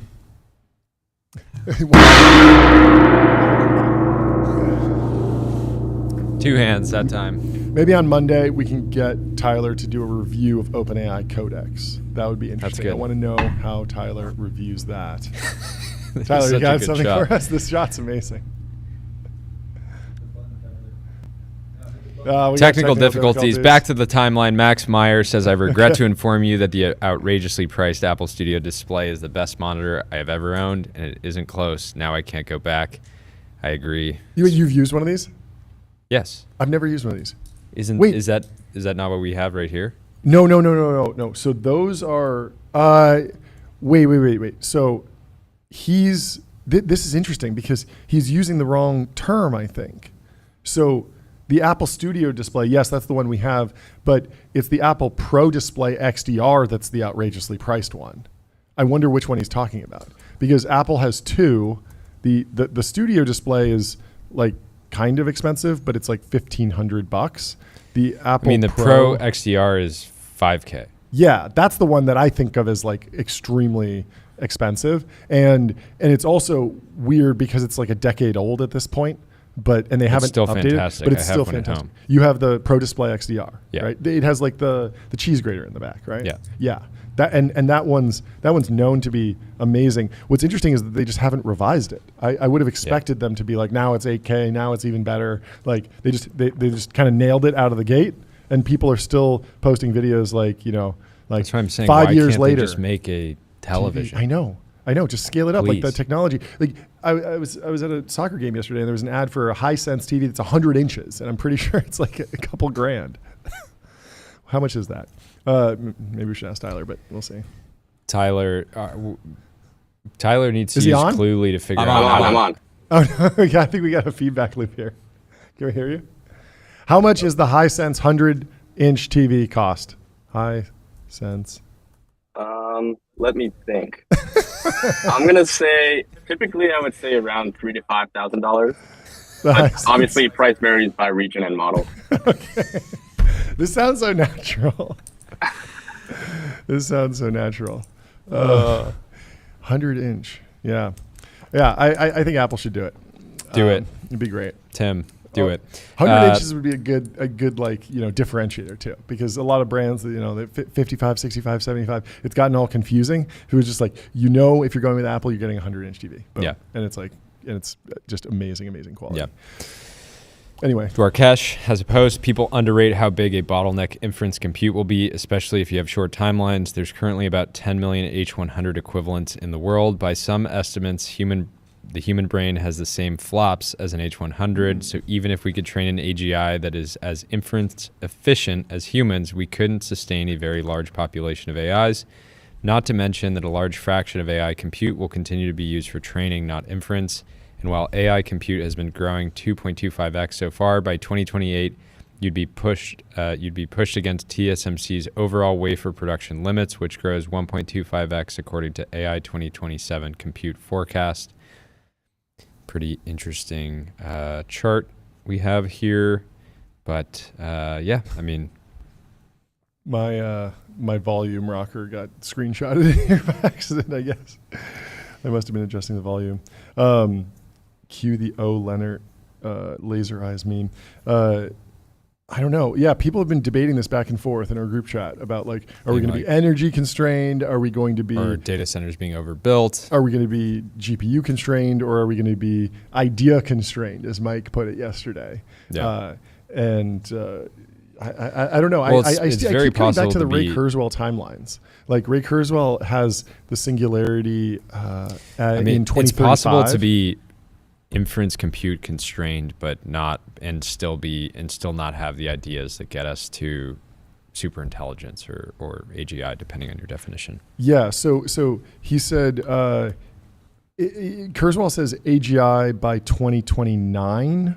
That AI will reach a level of general intelligence comparable to humans by 2029, which 4 years from now, with just different agents and reinforcement learning on different tasks, that feels like we're kind of in the AGI era now, and that 2029 feels reasonable. He says technological singularity in 2045, where AI surpasses human intelligence in all aspects, leading to a merging of human and machine intelligence. And when you think about 2045, that feels like, I don't know, it just feels much more reasonable. And yet it is like a crazy, crazy stat because 2045 is well within our lifetimes. And so that is the point where there will be enough H100 equivalents in the world to be more powerful and smarter, or in theory smarter than all of humans. So like the machines will outnumber the humans, and at that point he describes like it is extremely hard to predict what happens then. But I don't know, it's interesting. We'll have to dig into it. Obviously it has immediate impacts in NVIDIA market cap, hyperscaler market cap, what's happening at the early stage, what's happening, where the opportunity is in the neo clouds, all these different things. There's all these like micro transactions that happen on a week to week or month to month or day to day basis, with this backdrop of like massive change coming in maybe a few years, maybe a few decades. You skip this one post, but now Anthropic co-founder is saying we will have super intelligence by 2028, or I think that was at least the question. And so the number keeps sliding around and the definitions keep changing. We used to be in AGI, now we're in super intelligence world. But it's this weird thing where like the hype is growing and changing and kind of dodging around, but also the tools are really cool and we're getting a lot of value out of them. So like you can't be entirely bearish, but there's still like a lot of like weasel words being used, I suppose, is the term. Anyway, did you see this? We have a post from Justin Kwan. He says, we're using stock market P&L as an LLM eval now. What happens if you give each model 100K in a Bloomberg terminal? We're tracking the results on LMPNL, a public leaderboard. So this was launched yesterday. I don't think they have posted any results yet, but I wanted to flag it because I'm excited to follow along. And this seems like something we would task Tyler with, of saying like, hey, make ChatGPT day trade for you, see how it does. Anand Sunwal says he talked to a friend at KPMG.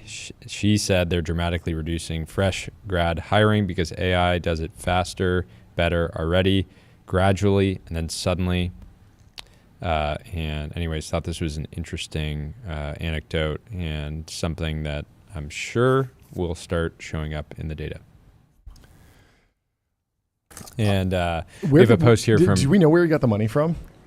Because did he raise money for this?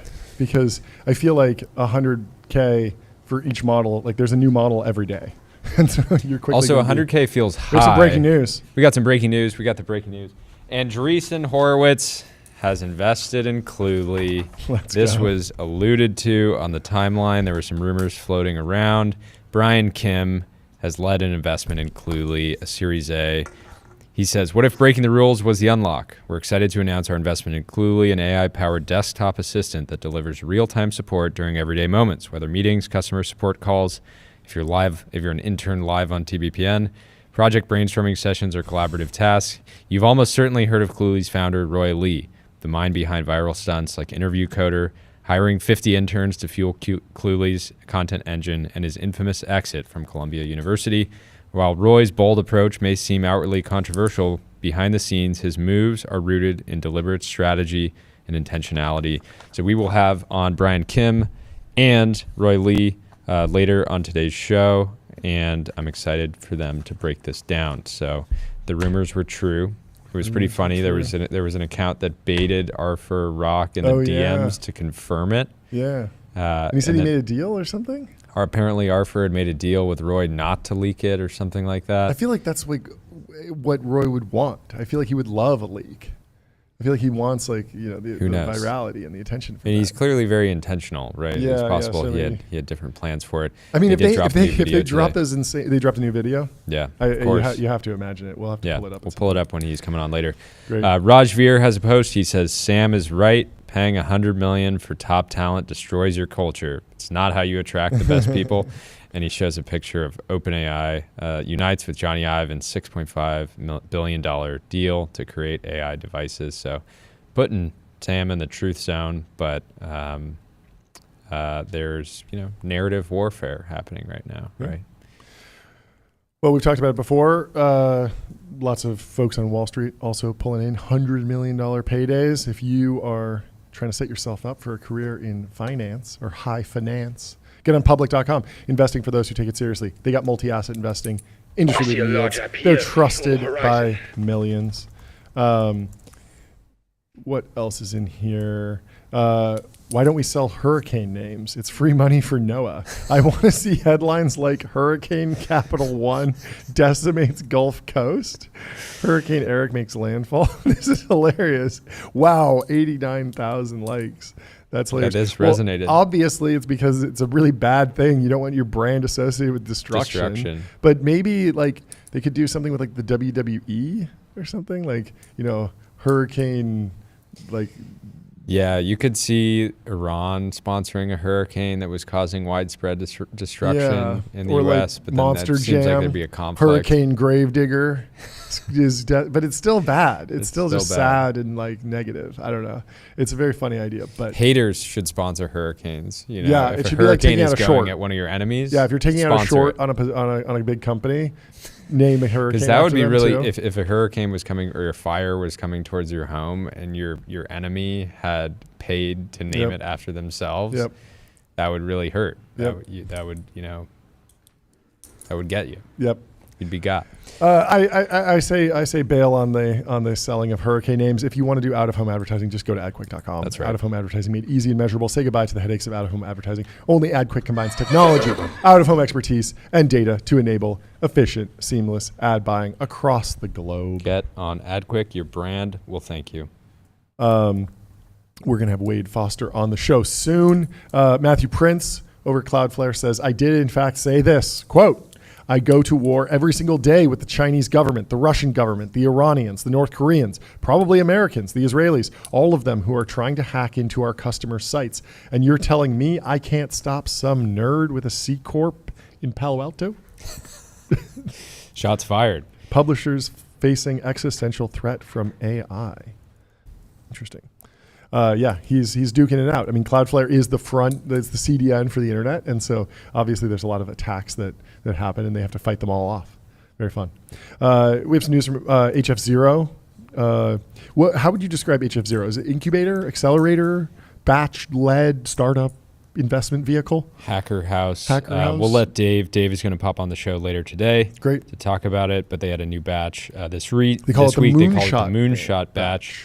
They have people doing thought to text. A new longevity lab, and then a team that's 3D printing drones in these tiny micro factories that is lining up a bunch of contracts. So excited to check that out. Very cool. Microsoft plans to cut thousands more employees. Companies' layoffs are expected around start of July and will target sales and other departments. Absolutely brutal when these things leak. I feel bad for the employees that have to, spend the next couple weeks waiting around to see if they get to keep their job. But ultimately, this is the kind of thing that Microsoft does routinely. They had another layoff earlier this year, and it shouldn't really be a huge surprise to everyone. This is effectively part of their corporate strategy. Yeah, so the number of cuts isn't final yet, and they are planned for around the beginning of Microsoft's new fiscal year, which starts in July. They said the latest round of layoffs comes on top of the roughly 6,000 roles the company eliminated in May across product and software development roles around the world.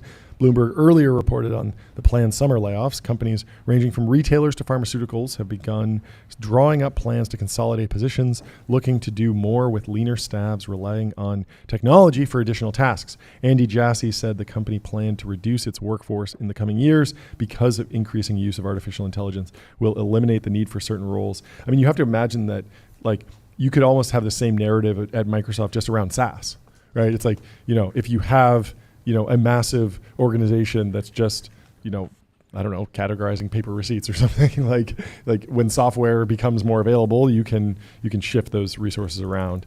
But Microsoft had about 228,000 employees at the end of its last fiscal year, with roughly 45,000 of them in sales and marketing. That's a huge organization. I mean, with the holiday parties held at the Rose Bowl or something, how do you even get everyone together? I don't know. How do you get out for like a happy hour or movie night? It's impossible. Microsoft eliminated 10,000 jobs in January 2023, retrenching after a pandemic-driven hiring frenzy by many tech companies. The company also made cuts to its video game division last year after closing its acquisition of Activision Blizzard. We continue to focus on building high-performing teams and increasing our agility by reducing layers. Oh man, layers. That's a whole thing. You know about layering? Have you heard of this? Like, how many layers are you from the CEO? You try and track yourself. Like, I report to someone who reports to someone who reports to someone who reports to someone who reports to someone who reports to the CEO. So I'm like 8 layers deep. And there's whole businesses. That's the number of people that you have to backstab in order to get to the point where you can actually backstab the CEO and take the top spot. Exactly. Well, we have some breaking news. As of 25 minutes ago, the Financial Times is reporting that Mira Murati's Thinking Machines lab, valued at $10 billion after new $2 billion fundraise. The 6-month-old secretive AI startup is in one of the largest initial funding rounds in Silicon Valley history. So I think this had been rumored for a while, but it's good to see it finally closing. Okay. Was one of the largest seed rounds in SV history. SF-based Thinking Machines Lab has not declared what it is working on, instead using Murati's name and reputation to attract investors, said those familiar with the fundraise. So, I thought you were going to say there was like an acquisition or something. Like, this is like the least dramatic breaking news I've ever heard. It's still breaking, John. It is. Breaking news is breaking news. How much did they raise? And it is funny because with all the different billions of dollars being thrown around right now, this is... You don't even get excited about a $2 billion seed round. Oh, I'm going to get excited. Get excited, John. I'm going to get excited. This one is for Murati. There we go. Wow, that had a good ring to it. I think it's going back there into Tyler's Intern microphone, maybe. Does he still have the window down? Yeah, he does. I can't see him because we're completely blocked by the gong. We're going to have to rearrange this whole thing. Andreessen Horowitz led the round with participation from Sarah Guo's Conviction Partners. Cool. Very cool. Dylan Patel is like obsessed with this company and keeps singing the praises of like who they're adding to the team. Like, pretty rough for really Thinking Machines to announce their seed round from Andreessen. Not even announce it, have it leak on the same day that Cluli is raising a Series A. Oh, so really overshadowing this sort of $2 billion raise. You're joking, but like I wouldn't be surprised if Cluli steamrolls Thinking Machines in the timeline today, just because of virality. Well, we should invite Mira on today. Let's get her on the show. Mira, 36, left OpenAI in September, having helped drive the creation of products such as ChatGPT, the image generator DALL-E, and voice mode. She had also been a senior product manager at Tesla, where she worked on the Model X. Oh, that's cool. I love it. And if she had stayed at Tesla, we might have a naturally aspirated V12 Model X, ripping around Goodwood, Festival of Speed. I saw a refreshed Model S hit the timeline.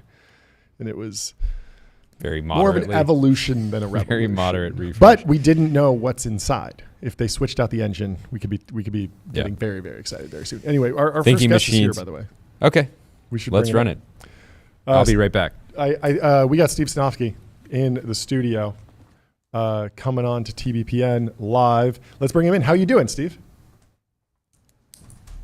I am here. Oh, fantastic. Sorry. I showed up early. I apologize. But oh, no, I love it. I hadn't connected to you guys before. Didn't know what your process would be. Yeah, it's evolving. It's evolving. It's a pirate ship over here. It is a startup in every sense of the word. We only learned later after the information was interviewing guests who have been on our show that it's common that when people go on live TV, they talk to a producer beforehand as opposed to just what we do, which is just send you a Zoom link and you just hop right on. Like just so everyone is watching and listening and later is clear. Not only do you just send a Zoom, that's it. Like there's like nothing. Zero. Yeah, I mean, we want to bring a little bit of the clubhouse magic, the casual conversation nature to the show as a feature. It might be a bug, but we are hoping that it's a feature. I love it. I'm excited. People were asking me, what are you going to talk about? I'm like, I don't even know how I'm going to talk about it, let alone what. I'm sure we'll have stuff to talk about. There's so much in the news all the time. I mean, why don't we kick it off with a little bit of an introduction on you and give like a brief overview of your career, and then we can kind of dive into a bunch of different topics from that. Sure. Well, working backwards, today I do mostly lots of informal mentoring, coaching kind of stuff. I spend a lot of time talking to companies, newly formed ones, all the way up to biggest of big, and lots about strategy and tactics and management, organization, and rolling in technologies and all that stuff. Do a lot of writing. I have like my whole Microsoft history I've written, and then I do posts every few weeks on what's going on in the world. In the past, I worked at Microsoft for a long time, started as an engineer on programming tools back in, I think what probably called like tools 1.0. I think in that scale, it's more like 0.5. And then all the way through Office and Windows and a bunch of other stuff in the middle. I also am a board partner at A16Z. Cool. But you guys know for sure, board partner doesn't mean much in terms of writing checks or having a decision or knowing anything that's going on. So I'm learning much of what you talked about this morning the same time you are. Yeah. So. When did you join Microsoft exactly, and how did that come together? Sure. I joined Microsoft in 1989. Wow. So for product chronology, it was like before, like 6-8 months before Windows 3.0 shipped. So I was there the summer that was being debugged. And that was sort of a big, giant turning point. That came together because I was in graduate school doing databases and programming languages, which was basically what everybody in the 1980s studied. And I just wasn't going to be a professor. That wasn't on my radar. So I literally had sent my resume on paper into the address that was on a box of Microsoft software that I'd won at a conference for a prize for my booth. And then a day later, the recruiter called me, and like 3 days later, I'm in Redmond interviewing. And then I have a job, and there you go. That's amazing. I have a whole story. I actually wrote the whole story out as part of my hardcore software thing. I love it. There's this narrative about the kind of the 90s era at Microsoft that the antitrust era was so tumultuous. It was like this very painful experience for Gates, and it kind of reshaped the organization. How much do you think that that's like an overblown narrative, or maybe it's very real? And what do people maybe miss when they tell that story today in kind of the more compressed version? Sure, it is totally compressed, and you also have to keep in mind it's like 12 years long. It started in the early 1990s. With some FTC investigations, blah, blah, blah. And it didn't really end until like 2007. And by then I was working on Windows. I was on Office, which was certainly in there, but I was also part of the very, very early set of people who were running around talking about the internet at Microsoft. And so I was in the middle of all of it for the whole time. And no one is going to ever convince me that it was as big a deal as everybody else made it to be. Because like, it just wasn't. It's not, the whole thing with litigation and regulation and the government, it's not day to day, even if you're working in it. I mean, the government doesn't do stuff every day. The legal process doesn't change every day. So it's this massive amount of hurry up and wait. I mean, like, I'll give you like very personally, I had to personally design what was called the browser choice dialogue that was in Windows, which was this thing the European Union made us do. Like, you start a new computer, you log in, and then it pops up, hey, which browser do you want? So I personally did that. But it was like over 6 months, and it would be like, I'm working 3 days straight. I'm not leaving this room in our house, our apartment where I was designing it, and then nothing would happen. And then they would go on vacation. They would go on. They would go on a 12-week vacation. Brussels is completely European. So like, you'll see it'll happen again. Like, in fact, the Google choice just came out. The Google decision on Android just came out yesterday. And as the summer ends, just like the Supreme Court in the US, they start pushing things out. But the difference is in Brussels, they like literally just like put chains around the door and nothing happens until September.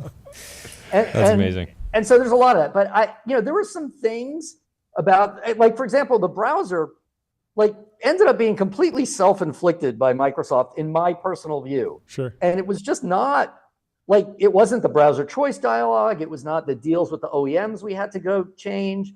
It was all our own making. More than anything, it was our perspective was either wrong or perhaps warped by the antitrust. It made us think Windows was more important or central to every single thing we did, and put us constantly trying to push it, because if they're trying to push against, maybe there was something there.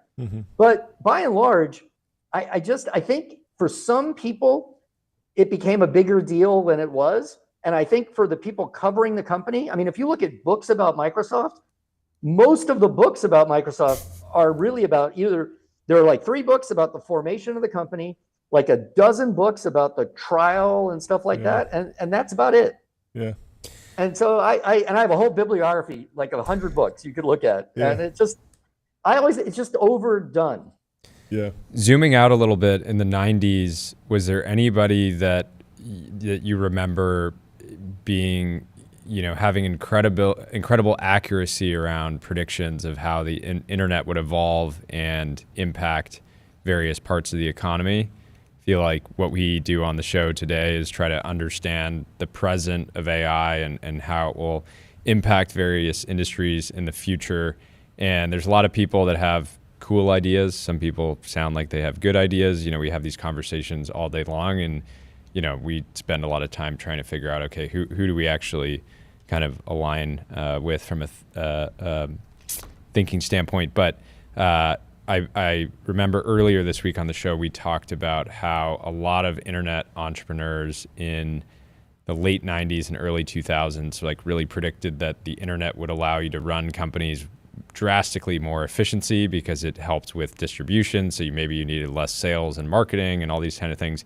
And then it turns out companies still needed massive headcount to deliver products and things like that. So I'm curious, kind of focusing in on the 90s, was there anybody that you think was really getting it right in the moment around how the internet would evolve? Well, of course, obviously present company excluded, but the key thing is that I always go back to a 80s movie that you guys won't know, but there's a line in it, no matter where you go, there you are. And with predictions, no matter what happens, someone always said it would. And so you have to be really careful, especially with the internet, because all the things that people said in 1993 would happen, all happened. The only problem is all the words are different and the technology stack is divided up differently. So the question is is that a good prediction or not a good prediction? And so it just depends on how charitable you want to be. There are these very famous commercials that AT&T ran. Now you have to remember, in the early 1990s, AT&T had just gone through 10 years earlier a massive antitrust suit, been broken up into regional Bell operating companies, but they were the biggest company you could imagine other than IBM in the US at the time. And they ran all these commercials about what the future was going to look like, and they were called the Someday You Will. And so they would be like, did you ever write a business memo while sitting on the beach? And there's a person with this 18-pound laptop and a printer next to them pounding out a memo and a cell phone the size of a shoebox. So yeah, I now can write a business memo on the side of a beach, except I don't want to write a memo. I'm using a cell phone that AT&T didn't really have much to do with. And I'm using not really a word processor, but I'm just talking. Yeah. So you can write a memo from the beach, but it wasn't. But if you watch it, you just go crazy. Or could you imagine going through a toll booth and not stopping? I can. In fact, I do that twice a day. Yeah. But not at all like how they predicted in the movie. So you have to be really careful. But then there are also some incredibly prescient micro things that are just wild. When this company, Seattle-based Webvan, was doing grocery delivery. I remember Webvan. Nobody said that was going to work. Everybody's and of course, it's not just grocery, but now just everything shows up 4 hours later. Yeah. And but the thing is, when they said it, even the world's experts in shipping, like the founder of what was called Federal Express or FedEx at the time, impossible, cannot do local delivery, because their whole model was, okay, we own a fleet of jets and we pick up your packages with trucks, drive them to the airport and fly them all to Tennessee and then fly them back. So obviously we can't do that in 4 hours, but that's how we do overnight envelopes for $10. Yeah. And so, but along comes Amazon and 1.5 million employees, and they figure the whole thing out.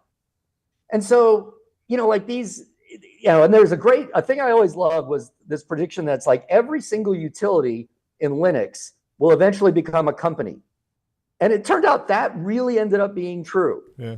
And so the whole thing with that 1995 to 2000, meaning, Windows 95, broad internet for everybody, even though it was dial-up, to the crash, the whole thing about it was all of those companies ended up being right.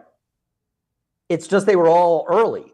Yeah. And early is mostly just wrong. Yeah. Because it means the technology was wrong. Yeah, the investors in Webvan got smoked. Totally. Right? Yeah. And yet it was the right idea that is now played out in and that happened with Instacart, every single category during the .com Amazon. boom. Like MP3.com, Spotify, Pets.com, Chewy. Like there is a $10 billion company in the public markets today that has a precursor. Every single one of them has a precursor in. I mean, like that sock puppet was the symbol of fuck company.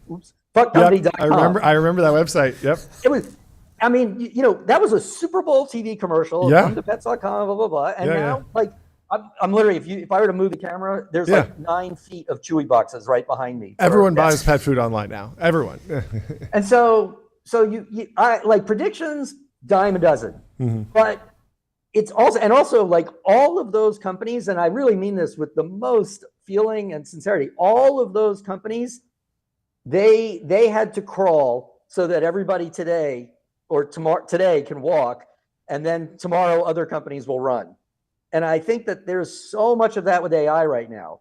A lot of what's going on, these are just the crawlers, and you have to be careful to sort of declare them winners. The platform is known, all this other stuff. I mean, I love Karpathy's talk, unbelievable, just amazing talk that he did at YC. And like he talked about, like, it's not the year of the agent, it's the decade of the agent. But that's not, you can't build a company by claiming, hey, we're the 10-year out company. Yeah. So, because you don't even start it thinking that. You start it thinking the revolution is happening and I'm behind already. Yeah. I mean, Mark Andreessen talks about how he moved from college to Silicon Valley in 93, and he was worried he missed everything. Wow, that's crazy.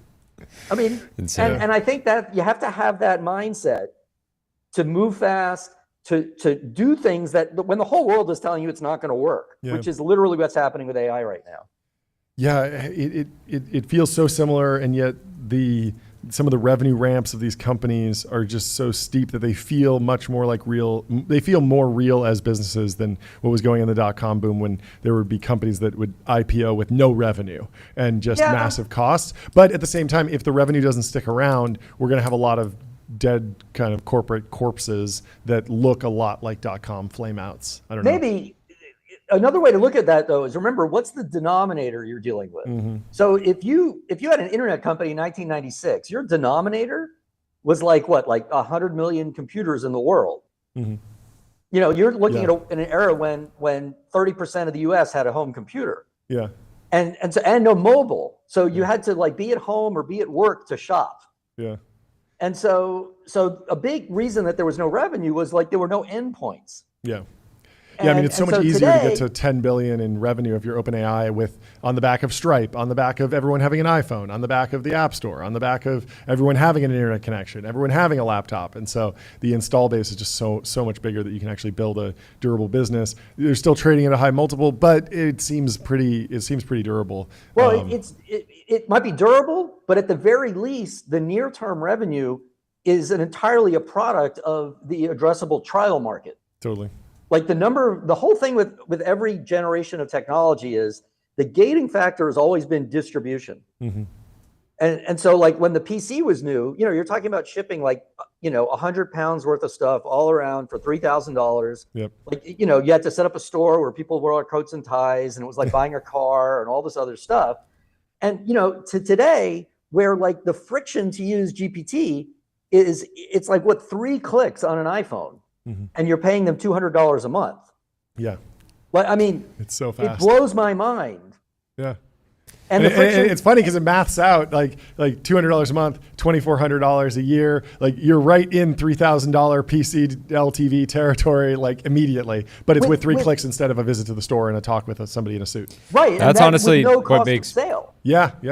Yeah, Dell's revenue ramp, if you remember. Oh, yeah. They went from 5 to 7 to 12 to 18 to 25, and just absolutely just compounded. Yeah. But at the same time, that's slower than Cursor, right? Totally. That's slower than OpenAI. But that was best in class. The denominator. Yeah. The denominator that makes sense. Yeah. Almost always, it's the denominator that you can use to unconfuse things or to level set yourself. Yeah, I'm personally very bullish on that idea of the denominator being much bigger and the addressable market, and just the ability to ramp with something useful. I've been talking to Jordy about this after WWDC. It seemed like Apple was shifting to a more developer-friendly mindset with free on-device inference. They planned this for a long time, but it felt like maybe the moment is here where we'll start to see companies that are building AI apps that have zero variable cost, only fixed cost to develop them, and then can ramp very quickly. What were your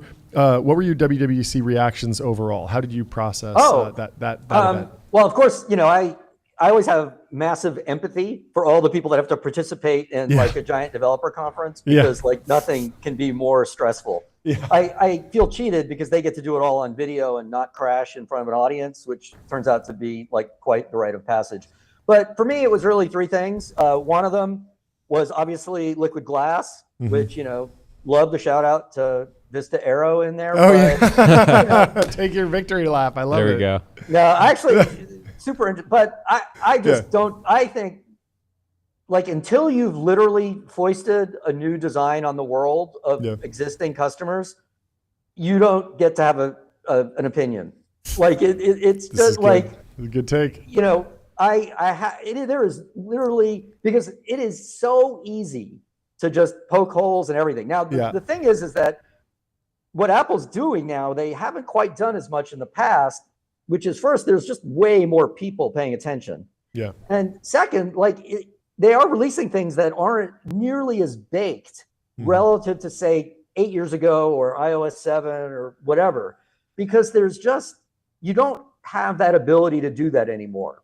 And so, but the flip side is, they are going to be so good at fixing any of the things that people got hysterical about in the first 12 hours. And you actually saw the arc go from to totally. I see all the positives. Well, yeah, people were so clearly just rooting for it to fail immediately. And it's how do you have so little faith when you use an iPhone, you use a MacBook, you use Apple software all day long, every single day of the year, and you're going to immediately call them out as idiots because you found one example where the contrast wasn't great. And it's also just it's one thing to criticize Apple Intelligence, which is an entirely new discipline for Apple. They need to learn, they need to hire. There's so much more experimentation that needs to be done there. It's a challenge versus UI, which is what they have been best in class at forever. And there's no one else that's really been challenged. They've always been great at design. So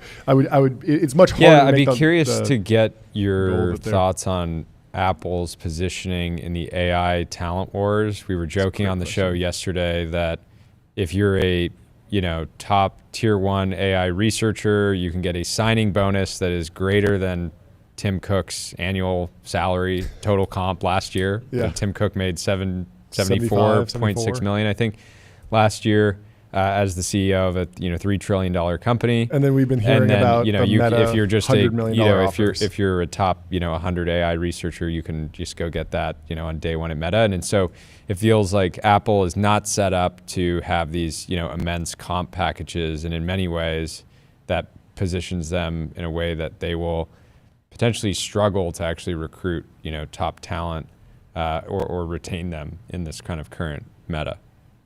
This is you can play either side of this or three sides, depending on how you want to count. It's a very, very tough time when this sort of starts to happen. I mean, we went through this at Microsoft with browsers, and hiring the right people who did languages or were interpreters or who were just known in the space or networking. And so, look, one side of it is super easy. If you're the founder of a big giant company and have infinite money, you have the authority to go hire these people for whatever you personally think is the right number, and the authority to deal with the implications of that. If you're not the founder, but you have great authority, which I think Tim does, you could do the same thing, but you do tend to start to think about the ripple effect of what you're going to do a little bit more. You think, okay, well, now do I have to do special comp for other people? Do I have to deal with a bunch of other people who are going to go shop themselves around? Mm-hmm. But one thing to keep in mind is there is also a level of adverse selection that happens at times like this. Like the first people to leave from the outside might look like rock stars, but it might not have been working so great on the inside. Like I saw lots of people leave Microsoft for whom on the outside was a little bit of gossip and whisper, oh, what a disaster. But on the inside, you're like, they were already, and then also you see big losses, and this happened a great deal in the very early days of computing with people who were doing the programming languages. That was like a huge battle, in particular between a company that's no longer around in the Bay Area called Borland International and Microsoft. And we sued each other over people leaving. Those were my competitors, and I worked on development tools. It was very, very nasty. Now, that was back in the day. That was six-figure comp. You put them in the dirt. You put them in the dirt. It'd be so funny to play back. During the peak of the dot-com bubble, Microsoft was worth $620 billion. Imagine the different fork in the road of history if they'd gone to Mark Andreessen and said, "We want to pick up Netscape. We're bringing you in and we're making you, a $20 billion offer or something like that." Well, I'm not. There's nothing news but yeah. Lots of those discussions all happened. Yeah, but again, antitrust. But they hadn't invented the 49% acquisition. This is revolutionary technology. This whole thing is just super interesting. I something to add. I know you guys love to talk about M&A. So here's a thing to really think about with the regulators and M&A. If I could toss this in, please. Which is you can't lose sight of one particular aspect of competition in the world of regulation. Mm-hmm. And that's competition between regulators. Oh, interesting. Who's going to out-regulate who? Yeah. So when we were being regulated, the U.S. was clearly in charge of global regulation. Mm-hmm. And so we sort of defined the treaty terms. Like if the U.S.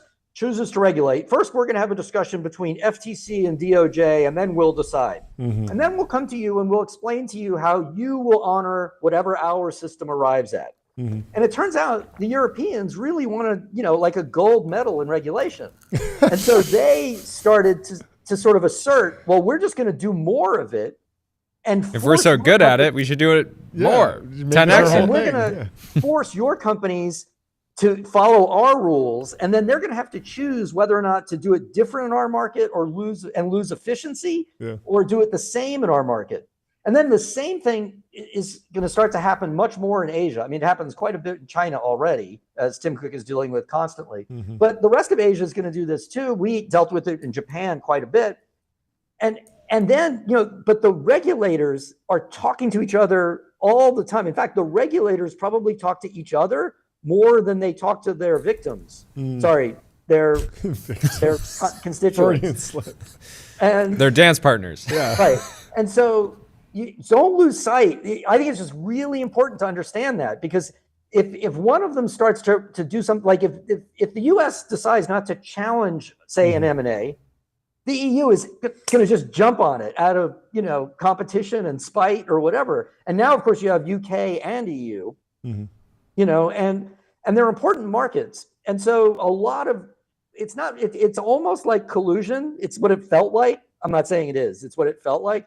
Between the major regulators of the world over who is going to take charge. But that a variable in there is the ego of the regulators. And in Europe, they don't really have constituents. They talk all about how they're elected and appointed, and they listen. They operate, very regally. Mm-hmm. In the U.S., it's much more difficult. You see how the president can directly influence it, how they can appoint people, and there are activists and all that. So trust me, like there's so much that goes on there that is a big factor in how things go. How are you thinking? I mean, on the competing regulators, it feels like the next fight should be potentially over the routing of the Siri button on the iPhone.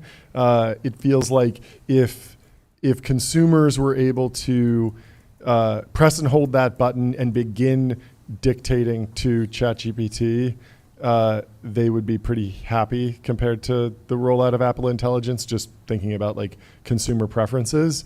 How do you think about that battle playing out? Because that's a little bit in the weeds and from a consumer tech perspective, but if I'm predicting out what the next battleground will be, the invocation of the AI assistant seems top of mind. Is that the right frame? How should we think about this playing out? I have to figure out how to be short and cool in this. That's a triggering topic. Here's why it's triggering. Yeah. So when we were going through our antitrust stuff on Windows, yeah, the original Windows antitrust case was about the browser. Yeah. And then it turned into the browser and instant messaging and the music player. Yeah. And the music player was not really about playing music, but about the codecs to play music. I mean, it's just bizarre. And really quickly, can you give us a little bit more backstory on like the actual definition of default browser? Because you could have 3 icons. There's some apps that will, if you click a link, it'll open a default browser. But I feel like in many ways, like my default browser choice doesn't even affect me that much because I'm clicking the button to open Chrome on my MacBook, and then I leave Chrome open for months at a time, and it never even pops up. Even if I had Safari selected as like the default, I would still be in Chrome all day, every day for months at a time. And so was that the nature of the default, right, or was it just about what was installed? Right. Fantastic point. So you're basically playing the role I played and arguing this whole thing is moronic. Put me in, coach. Lost. So there is no argument. You lose the case. Yep. You deal with what it is. Okay. On the PC originally, the default, there were 2 things about it. One is you would just get like a mail message in whatever your mail program was, yep, and click on it. And then something had to happen. Yep. And the question is, what would happen? Today, sure, of course, you're already in your favorite mail client, which is Gmail in the browser, which is just going to open another tab. Yep, exactly. So back in the day, there was this leap you had to do. Yep. Plus, that was one thing. The other thing was, it was like freaking wild west of hacking every place in Windows to get the other browsers to pop up. Sure. So the iPhone stopped all that nonsense. Yeah. But the European Union just came back one day and they just decided, well, if you could do that for the browser, you should do it for everything. Everything. It should have like a choose your default. Yeah, no one loves pop-ups more than the Europeans. They love them. So obsessed. They wanted like literally. So the reason that we ended up with that stupid ballot screen was because we agreed that you should get a choice for the browser that's pushed in your face. Yep. So that we didn't have to make a choice for like every single file type in the operating system all the time. Yeah. And it's an awful thing. And it turns out in the real world, where there are humans and not regulators, people just don't care. Now, immediately, if this were some ongoing discord, like I get a zillion tech enthusiast people, I care, I want to do this, I want to set this fault for that. And not only that, but like if I'm in a tab and I open this, I want this browser and I want that. And no humans really want to do that. Yeah. But you can't convince the regulators that choice is bad. Mm-hmm. Like you see, you're arguing that choice is bad. Yeah. So Windows ended up with this incredibly long list of like file types that you could pick and choose. Mm-hmm. And the iPhone sort of resisted that. And I really I wrote a giant post about how I'm on the side of Apple in this, because when you buy a product, you buy into the product. Yeah, exactly. And you're buying the whole thing. And the counter argument is, yes, but that whole thing is a distribution channel. And so therefore it's like buying a highway and saying what cars can drive on it. Mm-hmm. But it isn't like buying a highway, because there's another highway right next to it that you can buy called Android.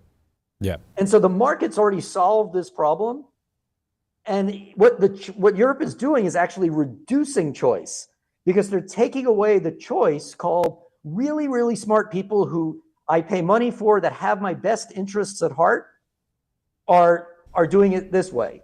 And I actually want to buy that. And when you're trying to do computing for 8 billion people, that's a valuable choice to have in the market. Mm-hmm. Somebody who respects privacy, somebody who's going to protect my credit card, somebody who's going to protect my data, and do things that might make it more difficult for people to exploit those. Yeah.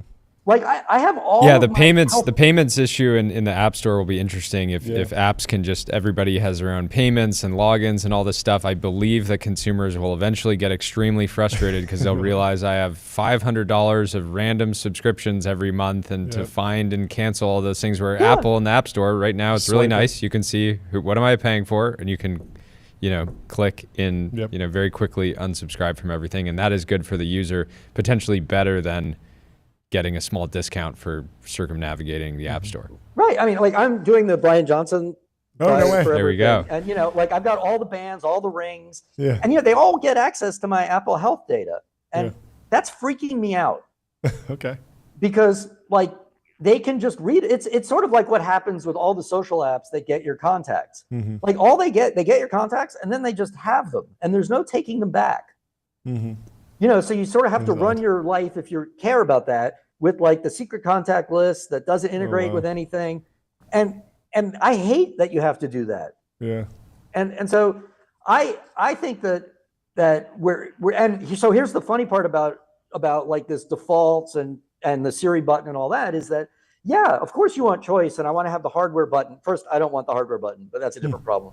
But the thing is that the European Union is at the one hand, they're going to push for choice and openness, but they're also the freaking GDPR data protection pop-up people. Interesting.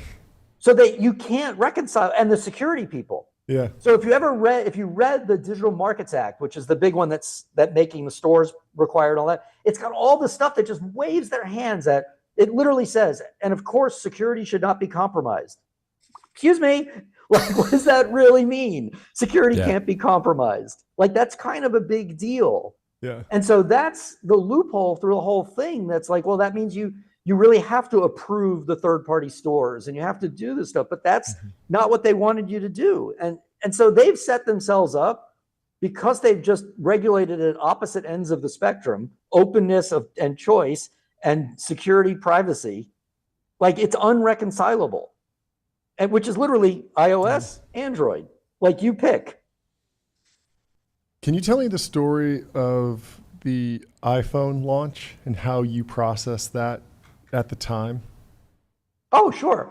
So I was there, and I'd flown back from like CBS, in the room, I think, and I left, and so a bunch of things. Like first, you remember he did the whole thing where he just railed on Windows smartphones at the time, where he does the market share based on each OEM, and I was actually using a Trio at the time, which was the Palm device. I wouldn't use our phones, but I was locked into Trio and I had been a BlackBerry person because Outlook tested BlackBerries very early on, like before they were released. I was completely one of these crackberry people. I actually read the entire DOJ finding on a BlackBerry flying on a plane, because the pager signal travels through the clouds. No way. And you could actually download it like 2K at a time.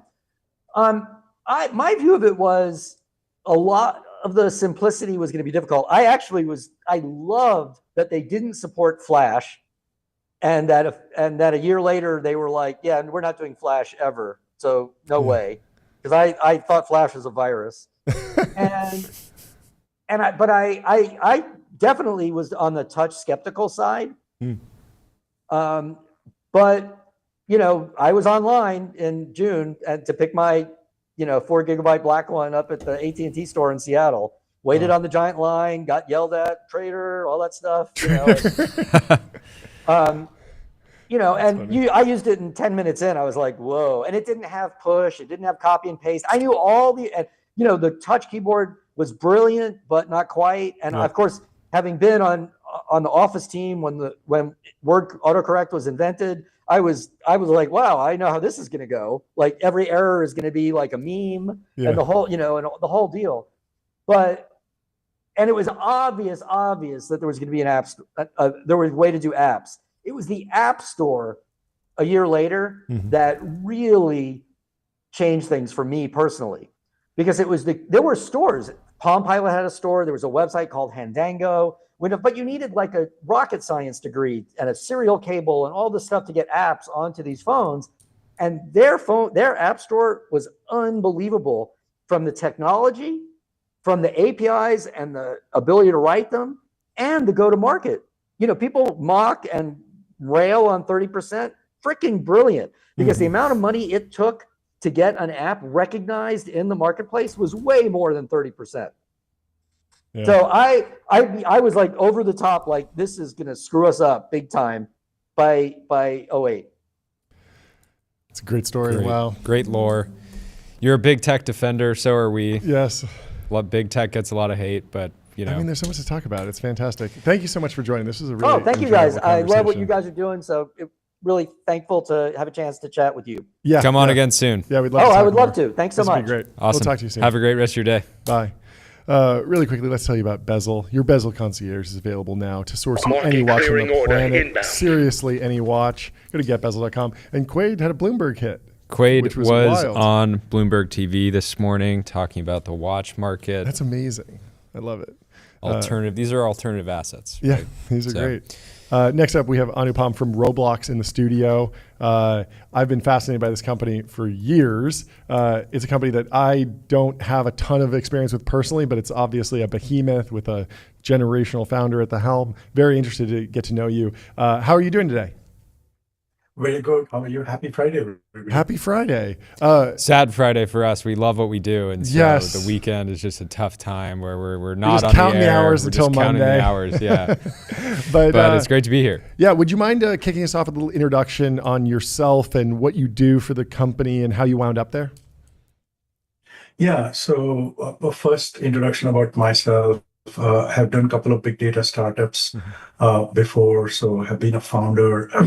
And I've been involved in at least scaling a couple of companies. And then I was retired for a year, and Roblox came along. It was such a fascinating business. It was such a fascinating technology stack that I came in, and now my responsibilities are AI. Used to be called machine learning at that time, and infrastructure.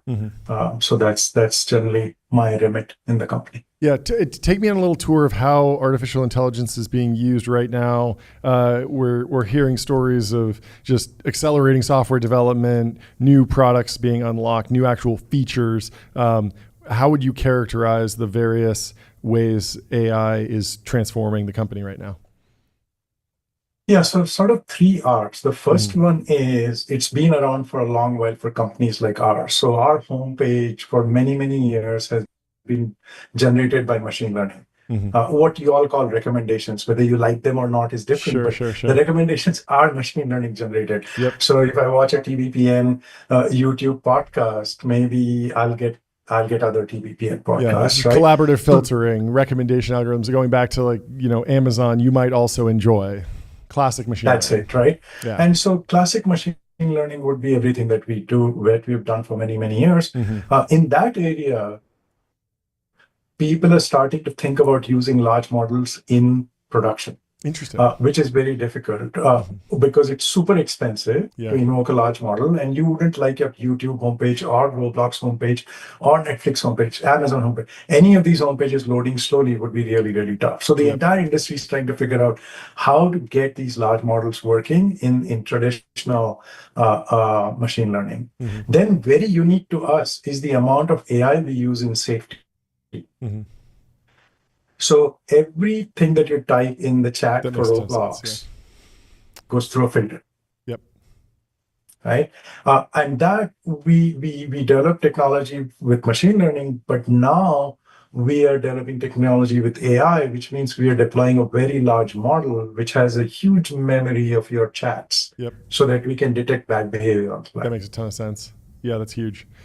Talk to me about really quickly. We'll continue on. I think there's probably a third option, but just inferencing these large models at cost. Is open source important? Are you looking forward to getting some of these LLMs that are good enough or at the frontier, onto ASICs, just dropping the cost? We see these we see these news items every week. Oh, this cost is 80% cheaper. This is 90% cheaper, but it still feels like it's probably expensive. Have you just been bearing the cost and you're waiting for it to come down further? Or have you developed tricks to actually reduce the cost to something that looks more like a traditional, database query cost, which is basically negligible? Yeah. So the latter, very, very good question, by the way. This is something that is top of mind for us, because if you're going to, invoke that model 250,000 times a second, if every one of them was 10 cents, you would be in trouble. You wouldn't have a business, right? So then what we focus on is creating smaller models from large models. So we still start with the large model, but we then create smaller and smaller models through distilling and quantization. Both of these techniques are well understood. Yeah. I mean, we talked to a company that's doing this for other companies, coming up with, it's just a profanity filtering LLM. And it's trained on a consumer graphics card, and it's so small, it's really baked down. And this makes a ton of sense for a large enterprise that has very high performance computing needs at scale. Talk about how you see the potential of AI at the game experience level for players, how much time you guys are thinking about that. I can imagine players leveraging it to create worlds, characters, storylines, narratives, all that kind of thing. So you teed me up for the third point, which I was going to, which is, generative AI. Classic generative AI is text, image, video, and kind of stops after that. So we decided around 1.5 years ago to pick up from that. So we don't try to create our own large model, which is trained on text.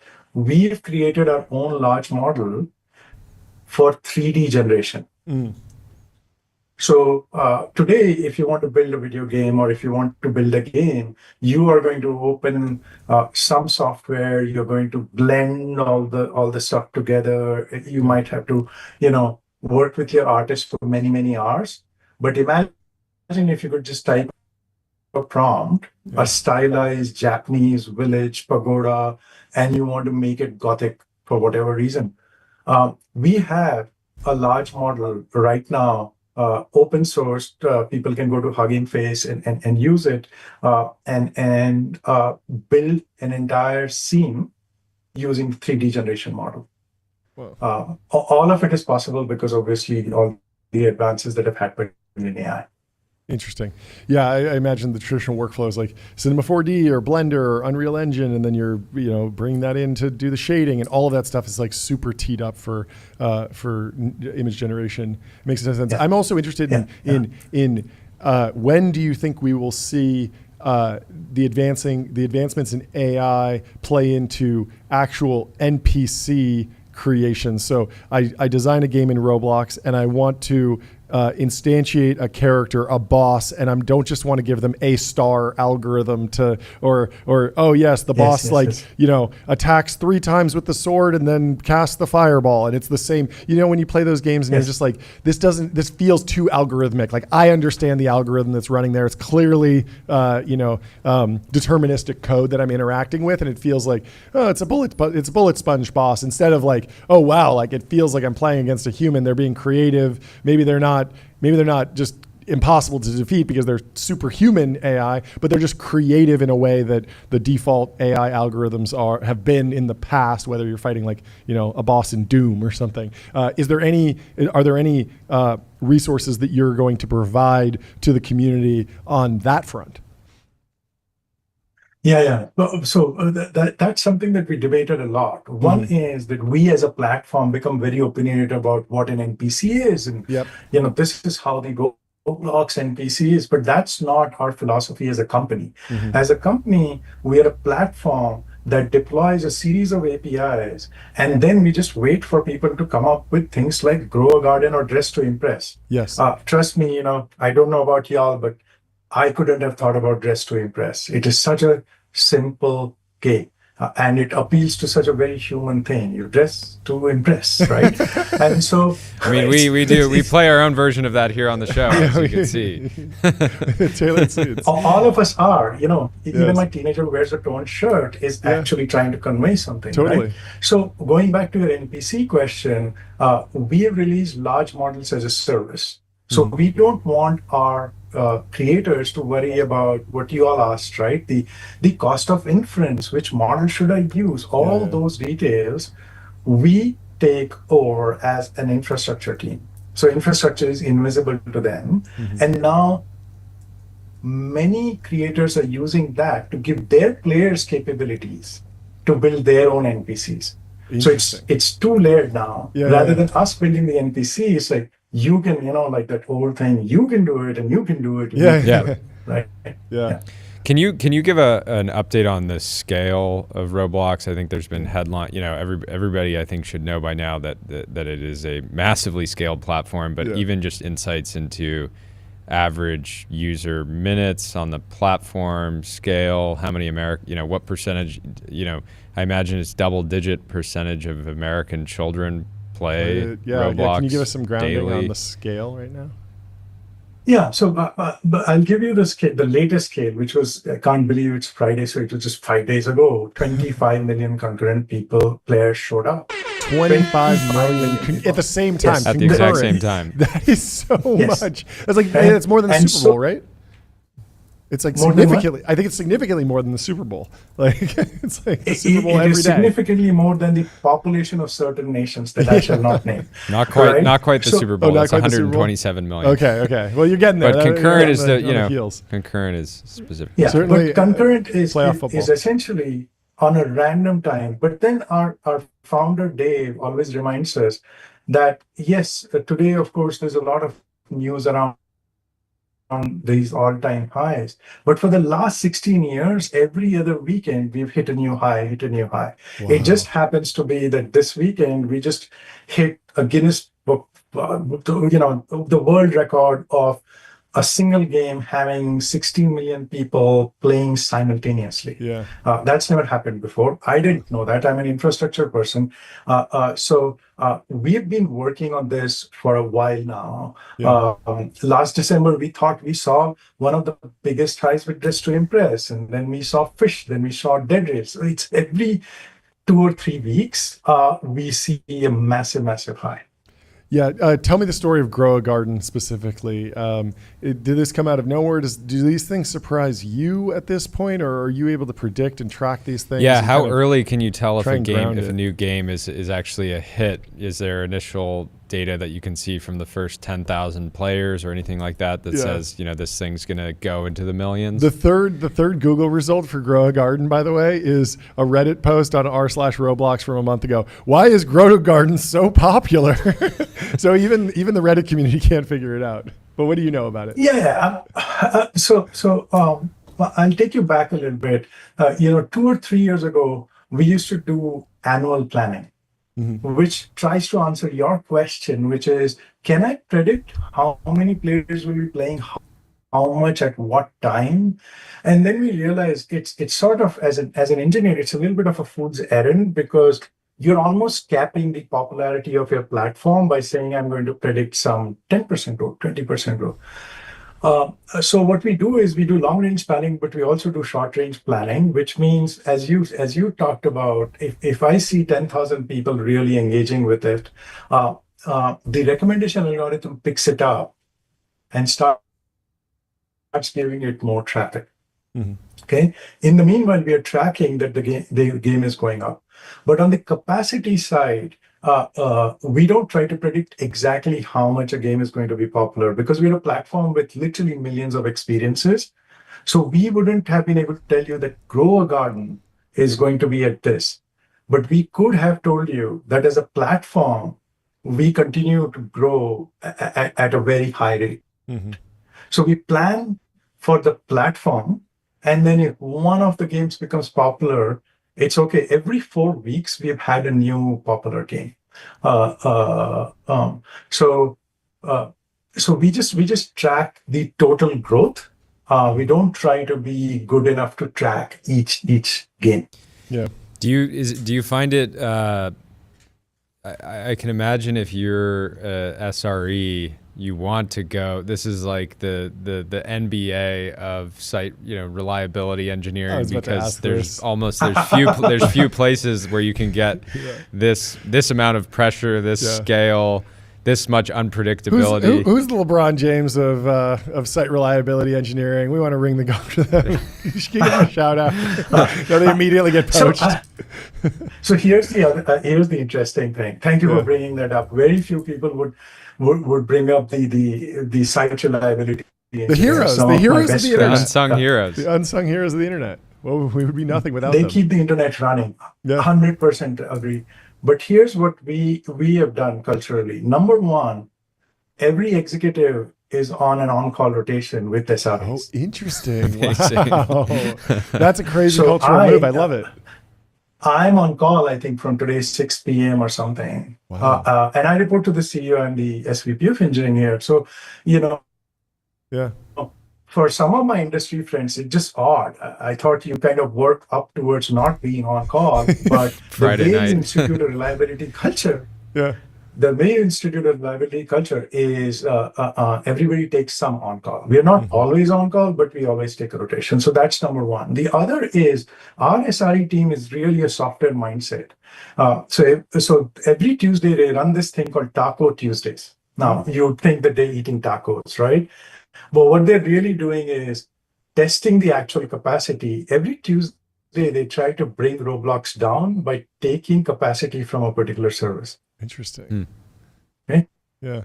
So that is just a very nibbling a little bit of the server. A little bit of the taco. Yeah. Just testing. You take the voting. You take the discovery service and you starve it of capacity as if we have too many players. Yeah. But we are all in the office, so we can watch it, right? The other one that they do is chaos testing. We have a very unique name, but our comms team doesn't like to talk about that name. So I'll not say the name on this call. But let's say there's Roblox and there's Godzilla, and if Godzilla was in our data centers, I'm still not naming the service, right? Yeah. So it creates so much chaos in our system, including like unplugging servers. Yeah. Now, most people don't know this about Roblox. We have 24 data centers globally. Wow. We look like gaming company from the outset, but really to your point about being the Super Bowl of site reliability, yes, I agree, because we also have servers to rack and stack. So we do these taco things and this chaos testing throughout the week, trying to keep bringing down Roblox as if we want to see what happens. And that's why we get ready for big Saturdays. It's amazing. Do you have anything else? Saturdays. I want to let you get back. Every Saturday is the Super Bowl on Roblox. But this was fantastic. Thank you so much for stopping by. You said it. Thank you very much. This was very good. Thanks for joining. Bye. Yeah, we'll talk to you soon. How'd you sleep last night? Did you put up good numbers? I'm not gonna lie to you, John. I got a little bit cocky about a month ago. Yeah, even just earlier this week. Completely fallen off. I got a 75. Only put up 7 hours, 4 minutes. 96. Let's hear it for me. I want a soundboard. Play the Ashton Hall. Yes, 96. Take that. I'm gonna go home this weekend, reset, and get back because you're putting me to shame. Yeah, I'm beating you up out here. Anyway, let's run through some news before our next guest gets here in 12 minutes. And also go over to 8sleep.com, get a Pod 5. They have a 5-year warranty, a 30-night risk-free trial, and free returns, free shipping. The U.S. prepares action targeting allies' chip plants in China. This is from the Wall Street Journal. The move isn't meant to escalate trade tensions. White House officials say it sounds like the number one thing you would do if you were trying to escalate trade tensions. But let's see. Beautiful image of TSMC here. Can you see this, Jordy? This factory looks amazing. I don't know if this is a factory. It might just be like the headquarters. But wow, what an amazing building! This they basically spherical building. They were like, make us a Pinterest board of the most sci-fi building of the future, and then let's just build that. This is giving Apple a run for its money with the donut. This is really, really cool. I had never seen this picture before. Yeah, the cannon, the capital cannon. Now, you see why Masa saw this and was like $1 trillion to TSMC. Let's get it. Yeah. Let's get it going. Anyway, I mean, interesting, right? Jensen earlier this year, after all of the trade war stuff, started setting up new facilities for NVIDIA, I believe in Shanghai. Yeah. So I'm sure he's sitting there, needs a heater after seeing this headline. Going back and forth. A U.S. official wants to revoke waivers that allow global chip makers to access American technology in China. People familiar with the matter said this has been something that people have been talking about with the CHIPS Act for a long time. Just the idea that, yes, ASML makes lithography machines that are used by TSMC. ASML is a European company, not an American company, but they use a lot of American intellectual property. And so the American government feels that they have the ability to restrict trade of those lithography machines, which is obviously a key point of leverage in the AI race. Yep. Now, there's differing opinions as to how real the AI race is or how seriously it should be taken. There's folks who are saying certainly no, a race. fine. I think the debate is it a war? Yes. Is it a dunk contest? Who knows? DeepSeek shows up, windmill, reasoning model for free, breaks the backboard. You'll love to see it. The move could strain relations with South Korea and Taiwan, whose companies would be most affected by the change. The revocation could disrupt the global industry as companies deal with trade war issues such as China's limit on rare earth magnets. And so, you hit them, they're going to hit back at some point. So currently South Korea's Samsung and SK Hynix, a very important company that makes memory, and as well as TSMC, enjoy blanket waivers that allow them to ship American chip making equipment to their factories in China without applying for a separate license each time. So your TSMC or your SK Hynix, you want to do packaging in China because that's where the industrial hub is. That's where the special economic zone is. You got to ship in a whole bunch of different equipment. Maybe it's just, a CNC machine or something or whatever from America. Yeah. Well, that's going to throw off everything you're doing if you have to go to America and ask for permission every single time. So Jeffrey Kessler, the head of the Commerce Department unit in charge of export controls, told 3 top companies this week that he wanted to cancel those waivers, according to people familiar with the matters. They said Kessler described the action as part of the Trump administration's crackdown on critical U.S. technology going to China. If carried out, the move could be both disruptive diplomatically and economically. Earlier this month, the U.S. and China agreed to a fragile trade truce in London. Part of the deal involved each country agreeing to hold off from introducing new export controls and other measures designed to hurt the other.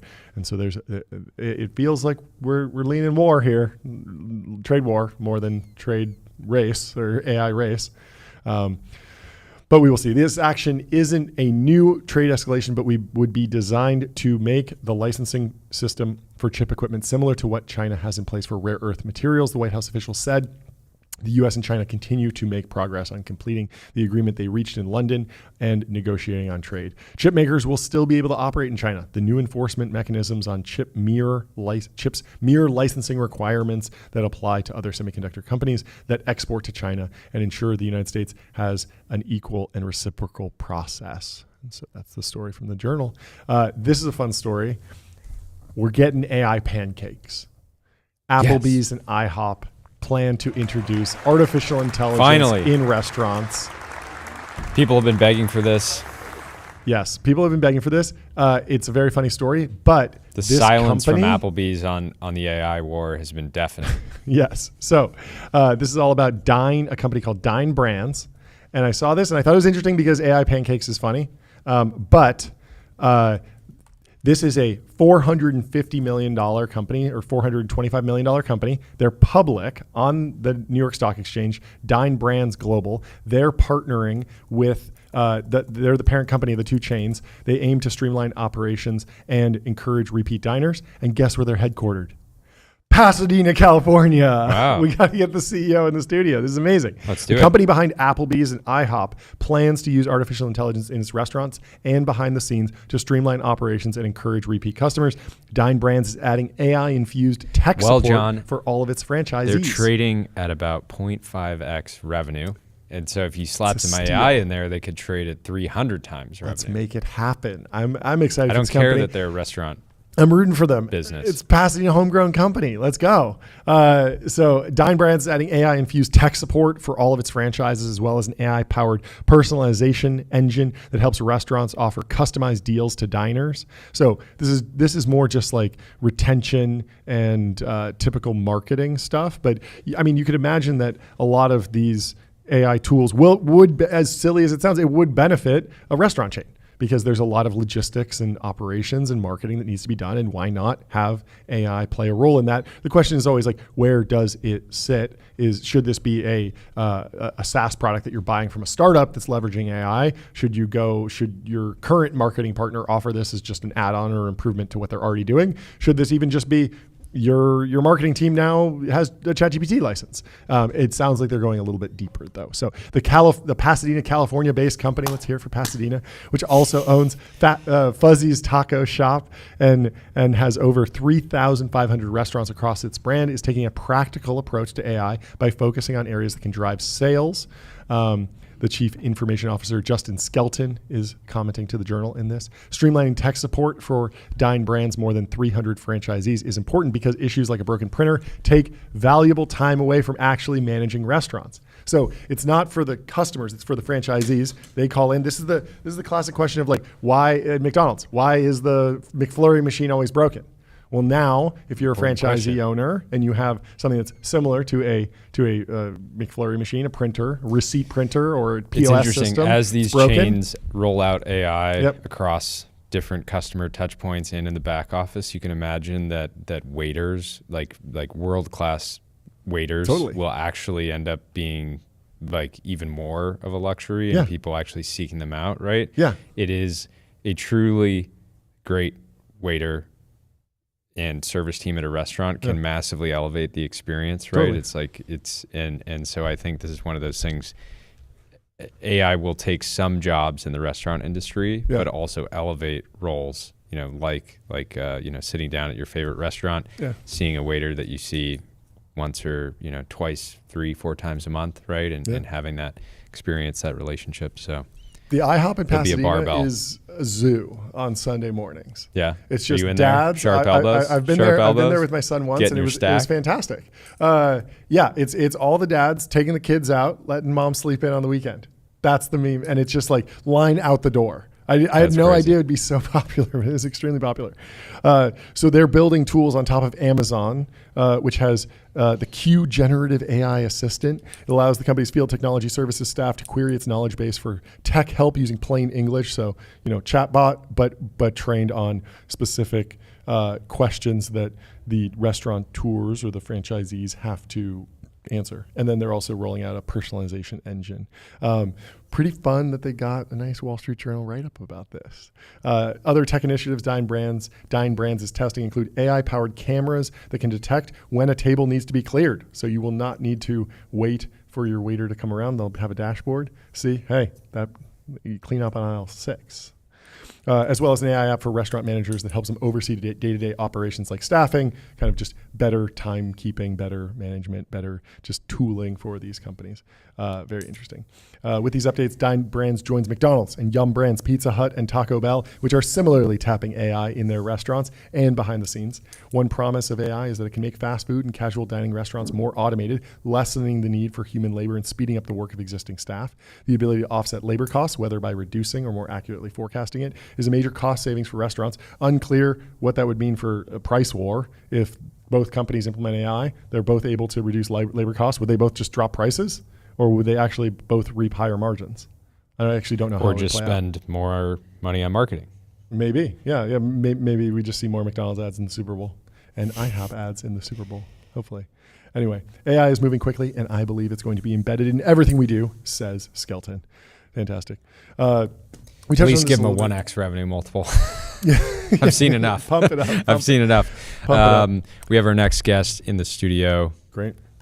Really quickly, let's tell you about Wander. Find your happy place. Find your happy place. Find your happy place. Seriously, it's summer. Get on wander.com. Now is the time. If you've been waiting around, get on there. They got inspiring views. They got hotel-grade amenities. They got dreamy beds. They got top-tier cleaning. They got 24/7 concierge service. It's a vacation home, but better, folks. There's also the TikTok ban, which has been delayed for the 3rd time. The president gave the Chinese-controlled video app another reprieve from a 2024 law requiring its sale or closure. Another 90 days, just 90 days. Trump is kind of the king of these, like, stalling it out. This has been like his leverage. He's known for like moving extremely quickly and just being like, all of a sudden everything has a massive tariff, and then also like really dragging his feet on things. Art of the deal. Art of the deal. I'm banning TikTok. Art of the deal. I'm delaying the ban. Art of the deal. I'm banning 4D TikTok. chess. 4D chess. He issued another 90-day reprieve. White House spokeswoman said the administration will work over the next 3 months to close a deal ensuring American user data on TikTok is safe and secure. Prior Supreme Court ruling upheld the law, citing national security concerns regarding TikTok's data collection and foreign ties. What's interesting about this is that the narrative of why is Trump soft on TikTok during the election cycle was completely different reasons. It was like there was someone who had Susquehanna. What is his name? Jeff Haas or something? I forget. Yes. So this investor at Susquehanna had a huge position in ByteDance, which owns TikTok. And so a TikTok ban might like personally impact him to the tune of like $5 billion or something. Ouch. So obviously it was worth it to him to invest like hundreds of millions in lobbying to prevent that from happening. So there was kind of this narrative emerging that like Jeff Yass was like the driving force economically in America, just a natural incentive, not like a CCP agent, just like he has a financial incentive to not let his asset get burnt by a ban. And so do the investors in DJI. Yeah, there are American venture investors in DJI who would similarly be against a ban, right? Just if you were just tracing like basic economic logic. Now, there was also the narrative that Trump wanted to keep TikTok alive because it was very good for his campaign, because there were a lot of viral TikToks promoting Trump. But or just very bad for the campaign because how many young people would be like, you banned my favorite TikTok. app. Exactly, they took my TikTok. I'm voting against this guy. My precious. All of those reasons are out the door because he's elected. So I still don't understand the logic here, and I hope that something gets done here. Anyway, we will continue to track the story. At the end of this 90 days, start your engine, start putting a 90-day hold on the calendar. We'll be checking in, and obviously check Polymarket to see the updates on. Yeah, right now TikTok sale announced in 2025 is sitting at a 28% on Polymarket by the end of the year. Okay. Yeah, it feels correctly priced at the moment, but who knows? Well, we have Miles from Dash Fuel in the studio. Welcome to the show, Miles. Good to meet you. Welcome. Hey guys. Nice to How you doing? Good. How are you? Good. Would you mind kicking us off on with a little bit of an introduction on yourself and the company, and then obviously I have a bunch of questions to ask downstream of that related to the current kind of global situation.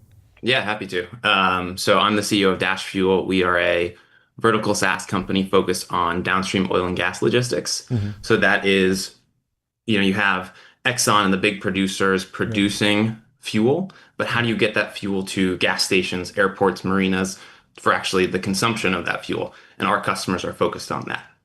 So are your customers the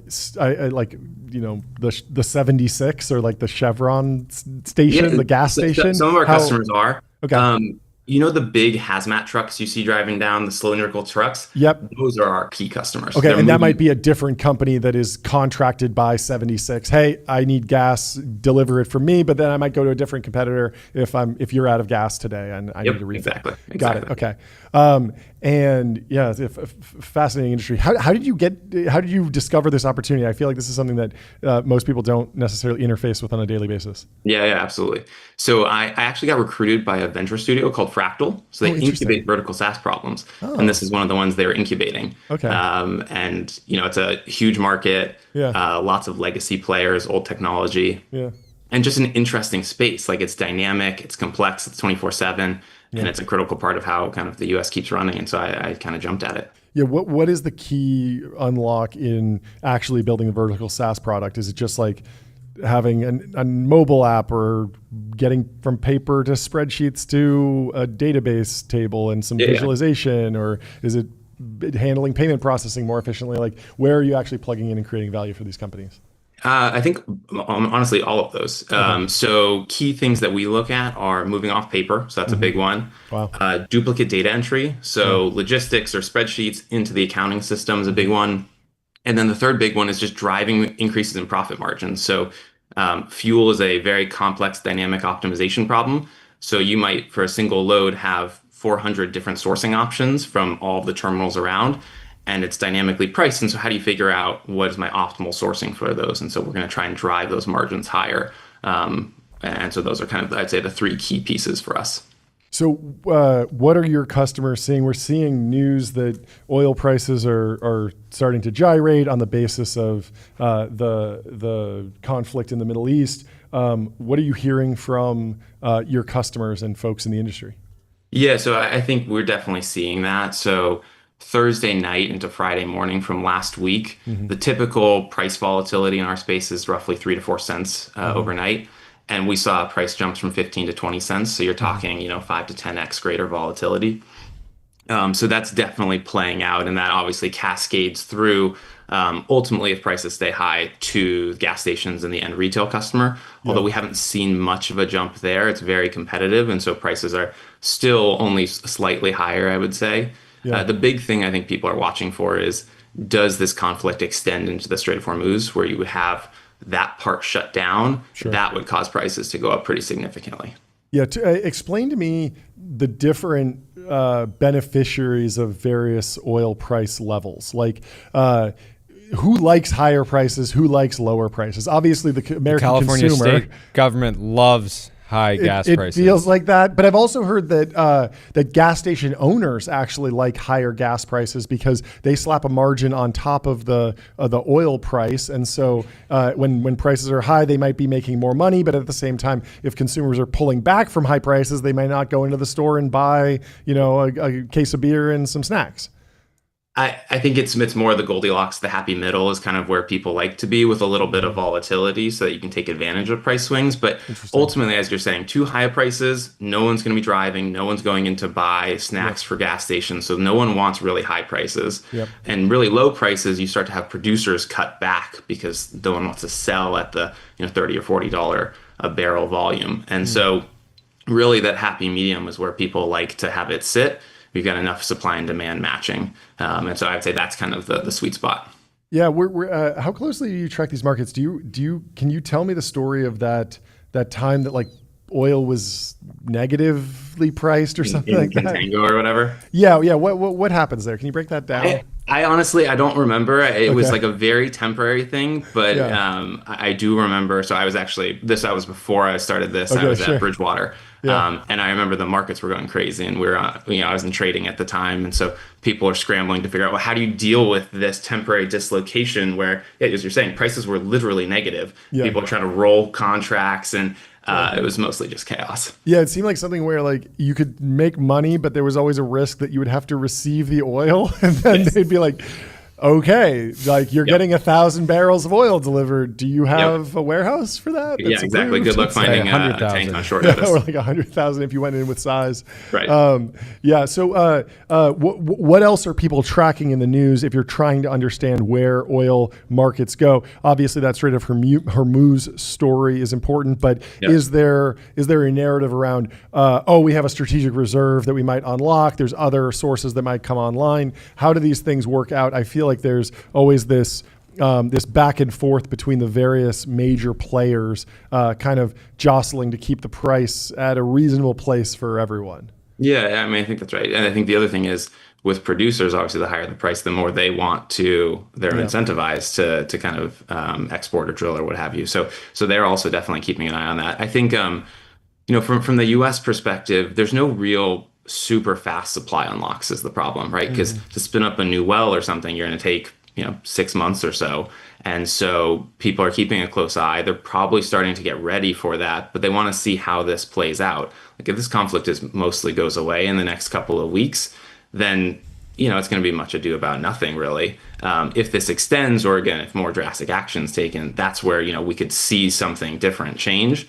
And so I think it's mostly in a wait and see now from the people that I've talked to. And again, I'm more in the downstream space, but from their perspective on the upstream, it's mostly a waiting game right now. Yeah. How, what pieces of the entire oil supply chain are still on paper the most? Can you actually walk me through? I'd love just like oil 101. I know it's It's not dinosaur bones, but it's something close to that. It's in the ground. It gets dug up, and then it goes on a journey. Walk me through that whole journey and kind of like what the different players are. Yeah, absolutely. So you're saying, you're extracting that raw crude out. Yeah. And then that is, again, your ExxonMobil's, or you have smaller players in the Permian Basin or things like that. Mm-hmm. That is then going to refineries. And those refineries are processing the raw crude into its various components. So that's not only just like gas and diesel, but that could be, end up in plastic and other things like that. So you're separating out the pieces. From there, it's either, via pipeline or via barge, moved around. I'm again talking US specifically, to there's about 1,200 terminals around the US. Oh, wow. That's then sitting in those terminals until a wholesaler or a carrier comes and picks a load of fuel up and then goes and delivers it ultimately to, again, gas stations, airports, homes for home eating, whatever you have. And there's a lot of paper, right? So in a single load for one of those deliveries from the terminal to an end store, you might end up with, a bill of lading, a delivery ticket. Maybe you've got 2 bills of lading. You end up with a supplier invoice a day later, maybe a freight invoice. You could have 4 or 5 different pieces of paper. They're all coming in differently. A couple of them are going to be pictures from a driver's phone that are emailed in. So you can imagine it's a little bit hard to process all of that and keep track of everything. How does the overall industry and various players in gas process what will be maybe not ever a total phase out of gas cars, but what is California had like this ban in place for banning the sale of new gas cars past 2035. Sounds like there for my cold dead hands. Yeah, no, I mean there was a massive amount of pushback from the president as well as Congress. So I don't think that necessarily is happening as of now. But does the industry try to, oil isn't going away, has a bunch of different uses. Yep. Gas isn't going away, again, has a bunch of different uses, just other than just getting a car from point A to point B. Just look at the Nürburgring times. It's obvious. It's of course. But I'm curious, like if there's any sort of like high level discussion around, because many of these companies have been in business for so long, if you've been in business for 100 years, you should be thinking about the next 100 years. Yeah, right? Yeah, it's reasonable. Yeah, absolutely. sorry. I accidentally tossed the iPad off. No, it's appropriate. The idea of not having a naturally aspirated V12 at my disposal is boo-worthy. Boo-worthy. But break down the evolution of the industry. Yeah, so I think you have at the upstream space, you have them exploring alternative energy a little bit, right? So you had BP was exploring carbon neutral fuels. And a lot of these things, they've been exploring them. And I think, you've talked to people, like Valor Atomics who are exploring that as well. And so I think there's definitely interest there. And so that's one piece. There's also another piece, which is like on the kind of gas station side, you have these EV chargers, which in some ways are helpful because it takes 10 or 15 minutes. Someone's more likely to go into the gas station. And the vast majority of gas station revenue is actually from inside the store. It's not the gas. It's, that's break even if they're lucky type thing. And so you have some of that as well. And then honestly, you look at the projections out to 2050 from the US government, you don't see that much of a decline because just as people are wealthier, they want to travel more, they want to own a car. And so it's honestly more of an unlock than anything else. And so as long as the US keeps growing, I expect to see demand to keep growing. You have a little bit of a slump, but in the order of 1% to 2%, as opposed to this giant, cliff that you're going to fall off of anytime soon. Yeah, that makes a ton of sense. Anyway, thank you so much for stopping by. This was fantastic. Thank you for being our gasoline correspondent. Yes, our oil and gas consultant. Straight from the oil fields of America. Yeah. Can we call you a roughneck? Exactly, yeah. Show me your hands. Vertical SaaS hopefully. Roughneck. Vertical SaaS roughneck in the trenches. Thank you so much for stopping by. We'll talk to you soon. Thanks for joining, Miles. Cheers. Up next, we have Alex from Meridian coming into the studio. Former size lord. Break it down. I think he was in PE, Thoma Bravo, maybe BlackRock. I met him before a couple years ago when he was just getting the company off the ground. So let's bring him in here. Welcome to the studio, Alex. How are you doing? Hey guys, doing well. How are you? What's going on? Not much. It's been a big week for me. We're launching our seed round publicly. I had a baby 2 days ago, my first. No way. Size gong for that. Two. We need two. Wait. How much did the baby weigh? The baby was 7 pounds, and it was a $7 million. 7 pounds and a $7 million seed round. That's the number of the week. Amazing. That's great news. Congratulations. I saw a tweet the other day. It was like the new fundraise announcement stack, and it was like, TechCrunch is out. Yeah. You guys are in. I think it was the New York Times, right? You would say marriages, deaths, births. So yes. Happy to be announcing well, here. Our new thing is baby announcements. Baby announcements. Baby drops. We definitely have to do that. We need a different prop for that. Well, congratulations. It must be an absolute blur of a week, but it's great to have you here. Are you calling in from Miami? Where are you based these days? I'm in Miami. Yeah, I'm cool. today. Company's based between New York and Miami. We have sales and customer support in New York. I'm down here in Miami today. I'm wearing shorts because I'm here supporting my wife as well. So I threw on a blazer, but there we go. I'm not going to stand up. But anyway, break down the pitch of the company. How are you pitching? Yeah, totally. No, and quick backstory too. Oh yeah, people need some context, and then go into the company. Yeah, for sure. So I spent about 10 years in private equity. I was at big firms like CVC, Blackstone, and Thoma Bravo. Thank you. He doesn't get enough credit. Thank you. And I would say one of the common themes of that career was just wrestling with terrible software pretty much across the stack. It was like software that was built in the 90s had kind of been pushed into the cloud and was really never kind of modernized. And I think a lot of that was because private equity as an industry was kind of an SMB for software companies. It was like 5 or 6 guys in a room. It was like Henry Kravis and George Roberts, size lords doing a couple of deals, and the economics were great. So you never had to make it more efficient. You never had to figure out how to use software. And there was this promise of the private equity CRM that was basically, it's got all the context of who you're meeting with, the deals that are crossing your desk, all these pitch decks, all this information, but none of it was being harvested into an intelligence layer. And so firms would spend hundreds of thousands of dollars implementing Salesforce, and then they'd use it like an Excel spreadsheet, like who's working on what deal, we got to tick through them. And that was about it. There was no like insight that was coming out of it. And so what we do at Meridian is we combine the concept of CRM with a massive third-party company data set and an AI agent called Scout that essentially is the power user of the CRM and the data set. And so what Scout does is it goes out, scours all of the information on private companies that's out there, and there's really never been more of that, and really helps you focus your mandate on the ones that you are actually going to invest in, and then pulls in all that context that's in your inbox, that's on your calendar, that's in your investment committee memos, and helps you focus on the 10 companies in your space in that kind of specific thesis you have that you need to get in front of, helps you set up those meetings, and helps you kind of get in front of them faster ahead of your competitors. Talk about the structure of the market. Is this the kind of business that you basically need to get every customer, right? Or at least all the truly big logos in order to build, a nine-figure revenue business? What does that look like? Totally.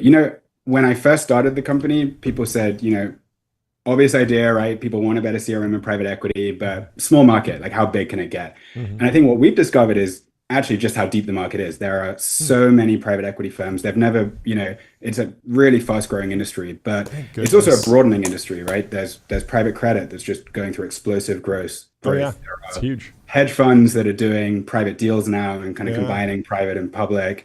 There are family offices, there are this whole universe of sovereign funds, LPs. And so we've been lucky to kind of sell to each of those constituents. And so, do solo operators or like scout funds, like the HBS grad who's going to go out and buy a window washing business? Does that fit? Totally. As well? We literally have hundreds of HVAC roll-ups on our platform. We're suddenly seeing these trends for HVAC roll-ups very quickly. That's amazing. How does value accrual work in the industry? I imagine that the data brokers and the data providers want their pound of flesh. Then the private equity firms, not notorious for being loose with the pocketbooks, not exactly, they're going to try and extract as much value as possible. So you're kind of sitting in between those two. How do you not get squeezed, and what's the fair take rate between these three kind of parties in this deal? Yeah, it's a great question. When I started the company, I kind of had this thesis that we were going to have to charge a huge amount for all of this live data on companies. But what's happened with AI is that actually that data is so commoditized now. Like you used to pay $7,000 a seat for a PitchBook license. Yeah. And what PitchBook would do is basically structure all this publicly available data on, who invested in which company, how many employees do they have, and put it in a database for you. You can get all of that information with good prompting now. And so we actually have our own proprietary data set. We use AI to kind of scour all of that stuff. We feed it directly into the platform. And so what used to happen was associates would just, copy and paste information from PitchBook, throw it into Salesforce, and it was just this kind of dumb database that you had to manually update.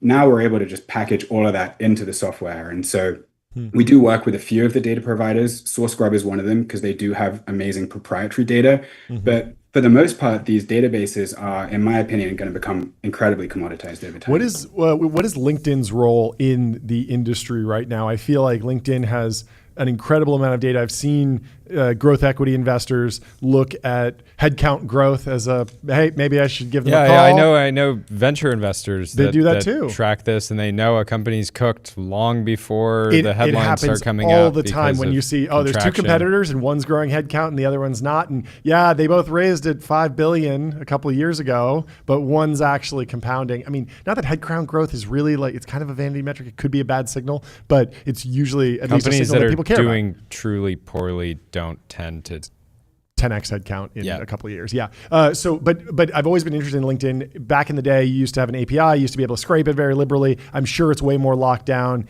Is this just walk me through even trying to get access? Is it available? Is it pricey? What is the dynamic with LinkedIn?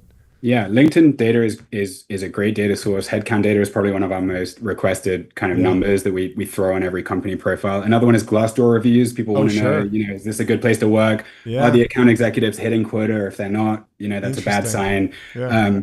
LinkedIn, they continue to try to lock the data down so that these web scrapers can't hit it. But we do actually work with a couple of really good LinkedIn scrapers. That's one of our data sources that we buy it from.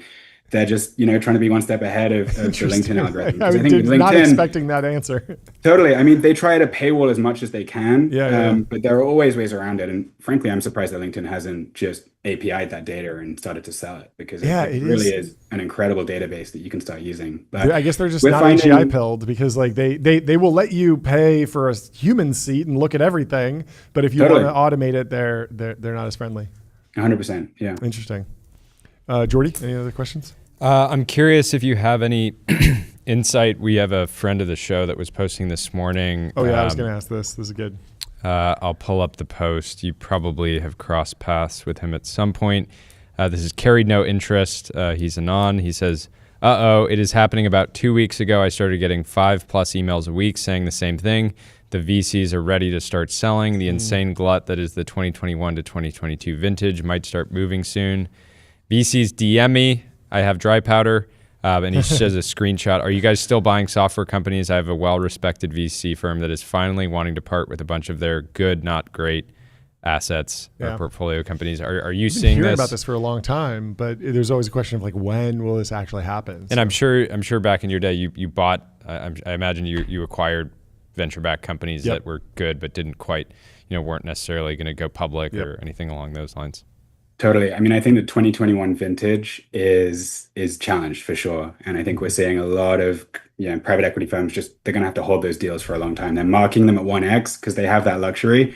But to really grow into value, it could be many years. And I think that's a big thing. That's on the but what I was calling out is venture funds are sitting there with a bunch of software businesses that they want to sell to PE. So the challenged vintage and venture is trying to sell to effectively a 2025 or 2024 vintage on the private equity side.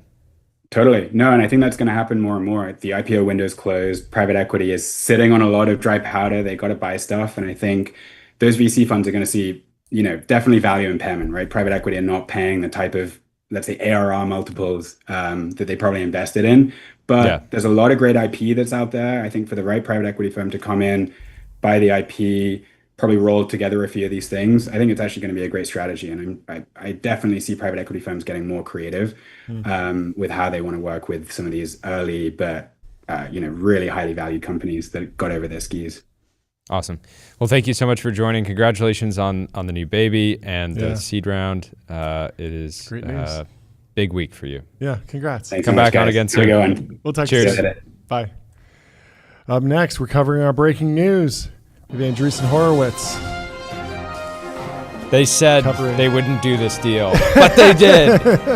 They said it was impossible. The chattering masses said it wouldn't get done, but it did. And we have who do we have in here first? Guest. I think Bryan. Apparently Bryan and Roy are both in the waiting room. I don't know if we want to let them in at the same time, have them go back to back. What are you thinking, Jordy? I think we start with Bryan, give the level, anatomy of the deal, and then we bring in Roy, and we just go crazy. Perfect. Bryan, welcome to the studio. How you doing? Good to meet you.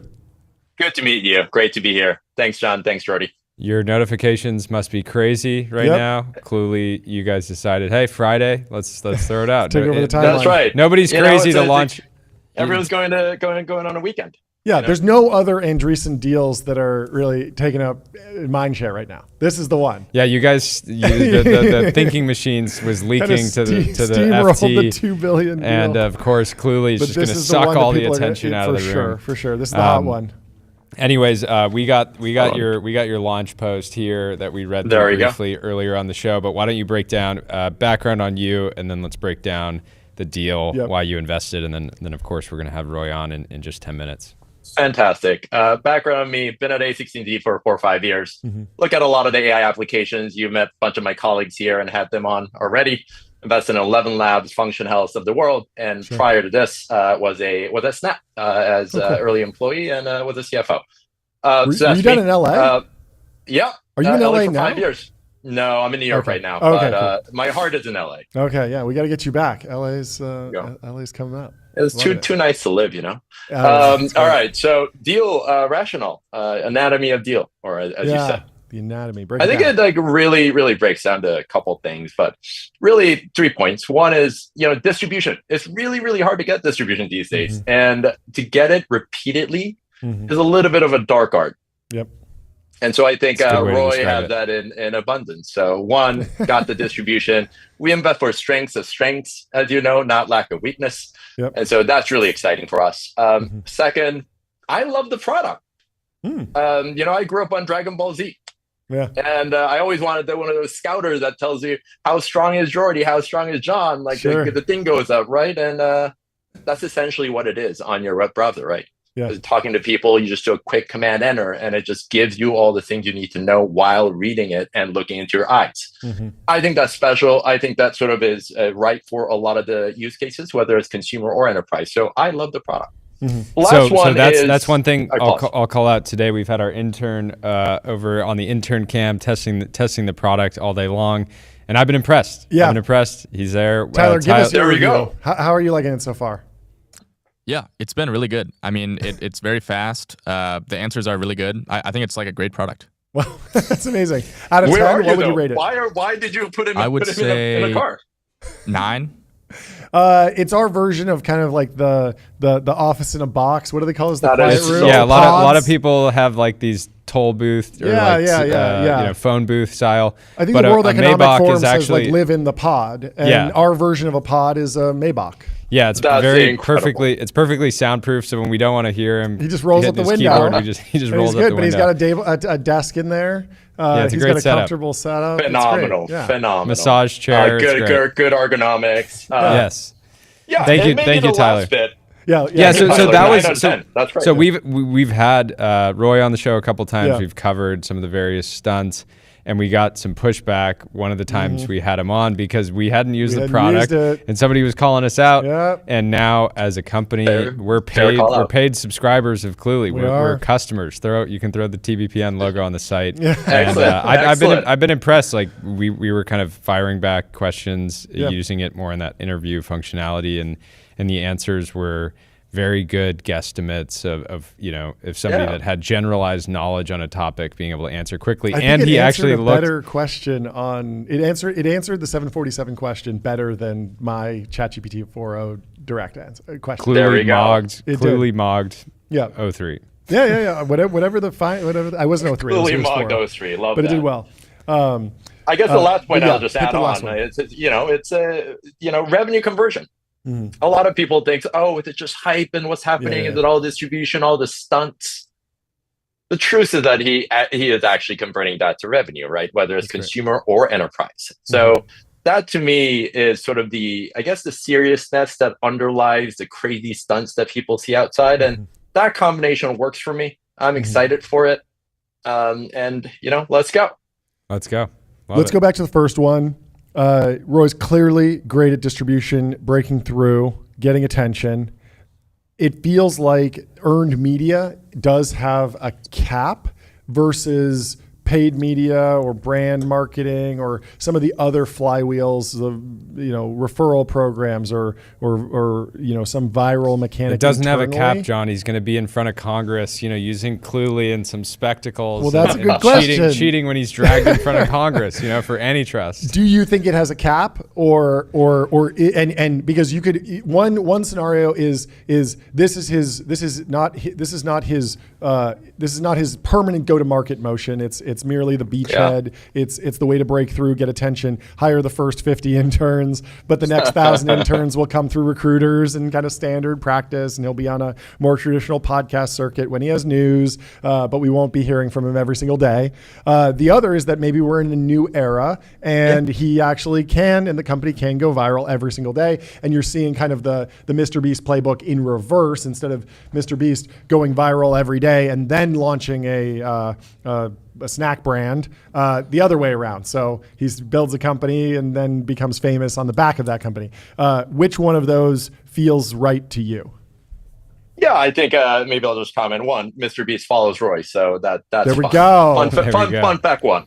That makes sense. Fun fact two. I think from a media and audience perspective, John and Jordy, I think of it as like a bunch of oceans. There's no one ocean. There's Indian, Pacific, Atlantic, and that's Twitter, Facebook properties, as well as more organic, and all of these pools of water are very, very deep. Yeah. And in terms of general population, who I lovingly call our, consumers, I still think it's so early. The only consumer AI product people are using are really ChatGPT. Yep. And for them to actually learn about products like this and use it, I think the sort of ocean's way deeper than we imagine, and we're just scratching the surface today. Talk about calculated risk. This feels, this is a calculated bet. You guys invested $15 million in the company. He's clearly talented on the product side, clearly talented on the attention side. He's charismatic, he's fun to talk to, he's well-spoken, all these things. So there's a lot of reasons to love it. And then the pushback and other VCs that maybe didn't do the deal would say, oh, Roy's like a wild card. Like, do you think that more investors need to be comfortable with like a very potential real risk and maybe the average VC has just gotten a little soft? Two things. I think, look, like if you think of the history of large general population products, you see a lot of them actually being pretty risky early on. Hot or not for Facebook. Where did Snap begin? What was, Reddit initially? And sort of thinking about that, I think there's the beginning of a lot of the consumer products and products that are used by many people have a funny beginning sometimes. And I think, so one, calculated risk side, we're comfortable with that. And I think second thing is when I have a saying where momentum is a moat today in this sort of era of AI applications. And when I say momentum is a moat, I don't mean just distribution. I also mean product iteration. And so the calculated risk here is that Roy can convert this awareness into people clamoring to work at the company that are high and exceptional, great people to build products, and then use that to continue to iterate on innovation on the product format that is already amazing. So that's sort of the bet, if you will. And when those two come together, I think we'll be surprised. How do you think about restrictions or dynamics from the major big tech companies? Because you mentioned that there's a consumer angle here, but when I see the product, I see it as a desktop app, and many consumer interactions happen on the phone. And so, Roy was fantastic at creating a viral moment around the idea of using Cluli on a first date, and yet you're not going to have a first date over a Zoom meeting on your MacBook Pro. Maybe Roy's planning another pandemic. Yeah, maybe. But people do talk to each other on the phone and on FaceTime, but it's much harder to plug in and do screen recording and do picture in picture and all of that. So it feels like there needs to be some sort of transition point if you're going to go broader to killer use cases for consumer. But at the same time, you're going to bump up against a ton of pushback from the platforms who just say, we don't want to give you access to that API. We don't want you to screen record for privacy reasons, good or bad. So I don't disagree. We are techno optimists, and I would believe that there will be another innovation that actually allows the likes of Clulee to live and be omnipresent in everyday interaction. That said, AI is like a digital god we created, and we trapped it behind a little chat box. So it is natural to me that it should live on a thing that you actually work and interact with the most. And we're starting with computers today because that's where the power is. Like, that's actually, the digital god is not godly enough on the little devices today. So we put it in a little larger box. And the little boxes will get better, and we're excited for that future. Awesome. Well, I'm excited for you guys. Congratulations on the deal. And we got to get Roy in here. We should pull up the launch video as well. But thank you for joining. Thanks for having me. Bryan, thank you for being bold and making a real bet. Probably had to fight it out with the American Dynamism team because, as we know, they're working on hardware. They're working on reindustrialization. They're doing everything over there. Thank you so much for stopping by. We'll talk to you soon. Cheers. Bye. Next up, we have Roy from Clulee, the man himself. Third time in the studio, third time on TBPN. Welcome to the stream. Get that hammer ready. Let's bring him in. Let's hope he's ready. Roy, give us the news. There give us the headline number. How are you doing? How much did you raise? $15 million fucking dollars. Clean hit. Congratulations. Thank you. Why'd you raise money? I thought you were printing so much money you didn't need to raise ever. What happened? We're printing money, but we need more money. We're trying, every single day we're looking for things to spend money on. Okay. Uses of the funds. What are you going to spend on first? $14 million for brain-computer interface development. Exactly. We have whatever you thought, the viral content, you thought this was cool, bro. We're doing 10x this. Okay. More videographers, more After Effects artists. More editors, more engineers, more everything. Please. Moss. Yes, let's go. What's the morning routine like now over at Clulee HQ? Everybody wakes up and we swipe on Hinge for 30 minutes. It's mandatory. Everyone swipes on TikTok, Instagram for an hour just to make sure the viral senses are refreshed. Okay. And we all do cold plunges, and we're ready to hit the day with caffeine. If you cold plunge though, does it negate like the brain rot? Like, do you get to, or is that intentional of like relocking the brain rot? We scroll to keep our viral sense up, but after that it's time to get to work. We're a serious company, we're not just trolling over here. Okay, that's good to hear. Talk to me about the Hinge use case. I want to hear Clulee's desktop app. You're not in the app store. If someone's using Hinge on their phone, how are they going to take advantage of Clulee now or in the future? I mean, every single time you screenshot something and ask ChatGPT anything, I mean, like this entire use case, like, it is ridiculous that I have to do this. Like, AI can already take the context of your screen and audio and give you information out of it. Why can ChatGPT.com not use this? Why is the main AI use case not already aware of what's going on your screen? We think this is crazy. Yes, but it's locked down for privacy reasons on the iPhone. So the question is, like, what user interface innovation are you going to bring to bear on the phone so that you can actually unlock the vast majority of consumers who are realistically not using the most popular consumer apps on their desktop? I would push back on whether we even have to enter the phone at all. Really, the technology is growing so fast. We might just be able to skip phone entirely. We might be able to skip glasses entirely. And like whatever it is, I think this technology is growing super fast. I think phone, like, in 5 years, I would question whether phone is the dominant consumer use case. Okay. I get that you're BCI pilled. It still feels a few years out. The Meta Ray-Bans feel very much here today. Have you looked into those APIs? How developer friendly is the Meta Ray-Ban ecosystem versus the iOS ecosystem versus the MacBook Pro ecosystem, which seems to be where you're flourishing right now. I feel like you're going to have a really hard time on iOS. No matter how cracked your engineers are, Apple is just going to say no. I think Roy, if anybody could riz Tim Cook, I won't put it past you, but it feels like the Meta Ray-Ban ecosystem might be a little bit more open. What's your read on the Meta Ray-Ban or the Meta glasses rollout? They just had an announcement today. My read is that there is way more money in all-in desktop assistant than people actually think. There's maybe 2-3 competitors in this, maybe 2-3 competitors who are actually trying to take a meaningful stab at a desktop assistant. And there's way more money and way more value in this than people think. We're still going to be using computers in a few years. Maybe we'll be using something else, but like enterprise, bro, these sales, Oracle, Adobe, these guys move slow as fuck, bro. Like they will be using BlackBerry still, bro. Like they are moving slow. We're gonna have computers unlock a bunch of enterprise value for the next few years, and we'll be here to capture all of that. Yeah. So, I mean, I get that it feels like this is going towards enterprise note-taking, enterprise assistant, and would have a very positive, yes, you use the cheat on your technical interview as like a viral hook, but we're having our intern demo Clulee today, and you could see that if we're on a call, just having answers be pulled up ambiently is valuable. There's obviously a bunch of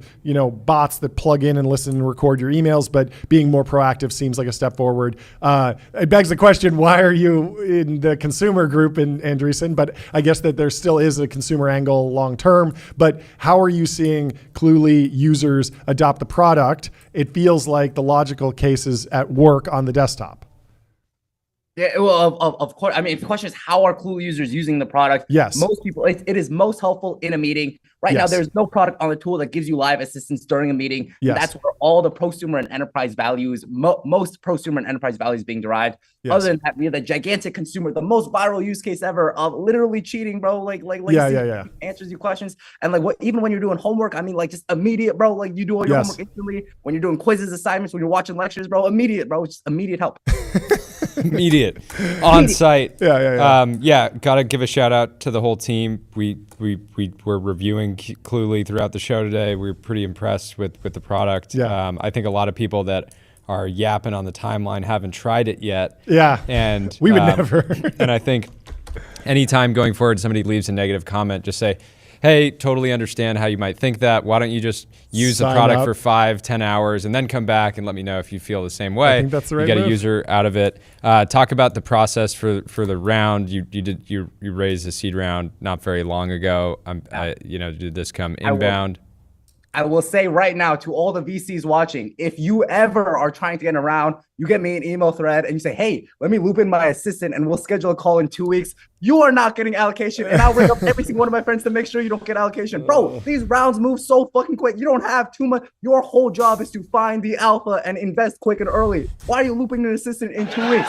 My partners, Bryan and Eric, they came with steaks and Coke Zeros to the house directly. Steaks and Coke Zeros. I love these guys. This is how investors need to be. Your job is to find the fucking alpha, bro. Why are you looping in an assistant?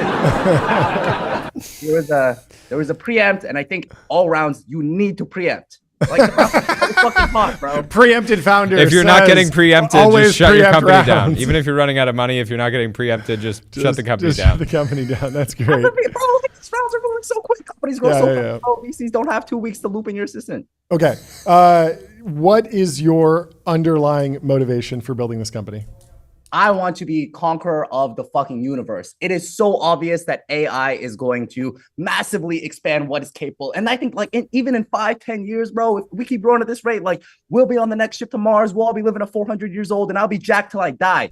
And in that universe, bro, these companies will converge into super companies. And these super companies is going to be me versus Elon versus Sam competing to be guardian of the fucking galaxy, bro. And I'm going to be on top. Okay.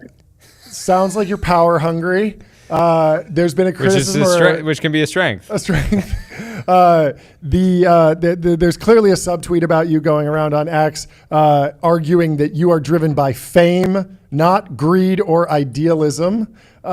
Is that true? To what degree are you motivated by fame specifically? The only two things that I really care about in my life are working on something that I find interesting and getting the work seen by people. Yes. Steve Jobs, Elon Musk, these are my inspirations. Like, these people are known by every living conscious human being in the world. Man, this guy founded Apple. This guy did Tesla. Bro, like, it's the coolest shit ever. 4,000 years ago, bro, you wanted to hunt big fucking woolly mammoths and bring them back to the tribe. There's no more woolly mammoths. There's only startups. Okay, so you're not beating the allegation. Wait, but the more precisely, if the best path for Clulee forward is your interns getting tons of social media views, you step out of the limelight because you're managing the company. People know Clulee, but they don't know Roy Lee. Is that still a win for you? Of course. At one point, the company becomes undistinguishable from the founder. Yes. It's what happened with every single big company, and it's what will happen with Clulee. Yeah, it's just a unique situation because we know of Palmer Luckey because of Oculus, the product. And many people know of Clulee because of you and the viral stunts that you've pulled. And so you're kind of inverting it. And the question that the haters are asking of you is that is the long-term goal to build a great product or to build the brand of Roy Lee? Bro, it is to change the world in a meaningful way. And you don't change the world by going viral a million times. You change the world by genuinely building a world-changing product. Technology changes the world. I will build great technology, and every person in the world will watch me do it. Okay. Amazing. How big are you going on the content side? Do you want to get a single video with 100 million views? Are you going that big? Is that kind of the wrong framework to think about it? But I imagine you're going to have more budget than ever, and it's easy now to get 1 million views on X on a video. Is 100 million views on YouTube the next challenge? I will tell you right now, and this might be the most logical thing I say on here, but the biggest societal shift in maybe human history happened about 5 years ago when TikTok surpassed YouTube in terms of like virality and usage. Mm-hmm. All of a sudden, the number of content creators stayed the same, and the relative number of content being created stayed the same, whereas the quantity of content being consumed about 100x. As a result, there is this gigantic gap where there is not enough viral content for people to consume, which is why you see the same Subway Surfers overlaid on a Reddit story. You see that 100 times because there's literally not enough good content out there. For the next maybe 6 months to a year, anything you post that has the potential to go viral will go viral, which is why you see our marketing team is all influencers with viral sense. Yep. We know we independently all have 20 ideas a day that we know will go viral. And this extrapolated out over a year will literally generate 1 billion views a month. And if you're someone who thinks 1 billion views a month is not going to convert to some money, like, bro, you're retarded, bro. Go back to school, bro. 1 billion views a month, is that like, will you run into a cap? Is there a set market size that you will saturate and then we'll be seeing Super Bowl ads? I have no idea, but I'll tell you right now, like Super Bowl ads, it's all old. Like, this is the old meta. The new meta is in content, is in short form, and nobody seems to have captured the gigantic delta in generating more viral content. I still think it'd be funny if you forced 127 million people, the number of people that watch the Super Bowl, to just watch a video of you saying, "Hello, I'm Roy Lee. I encourage you to go to Clulee.com and sign up for Clulee today." So don't count it out. But anything else you want to share while you're here? I know it's a big day for you. The timeline's blown up. Not very many people have the stones to launch a Series A on a Friday, a summer Friday. To go head to head against Mira too. Yeah. And you pulled it off. Again, I think people worry too much about the little things. In reality, if you post something that deserves to go viral, you will 100% go viral. And this will only be true for maybe the next few years, maybe. And I encourage more people to post. Most businesses will die, not because the product sucks, but because you can't get enough eyeballs. And I think if and when we win, we will show to the world that there needs to be a fundamental difference in how companies are built. You start with distribution and eyeballs, because right now that is where the gigantic delta is. And if you can't have that, then you stick with us. Stick with us for a minute. I want to play your fundraising video live on the stream. And then if we have any questions from that, I want to ask you. Please. So let's play the video.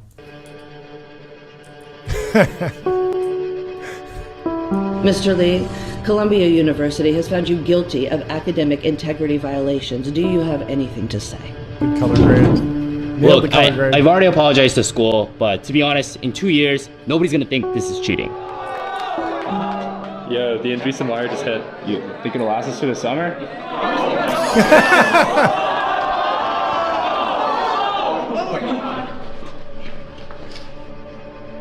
Welcome to Clulee.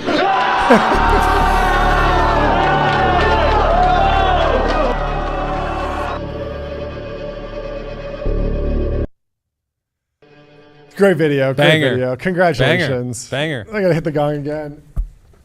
Very well done. Very well done. And beautifully shot. Like the lighting. I mean, the cinematography you have on I almost staff shed is a tear. very, very good. Very, very good. Nailed it.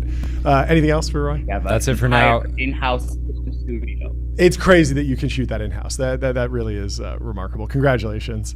We are excited to follow the journey. Shit. We just got $15 million. Oh yeah, tell us about the fundraising leak. Well, what's your deal with Arthur Rock? Were you able to? How much do you have to pay him to shut up?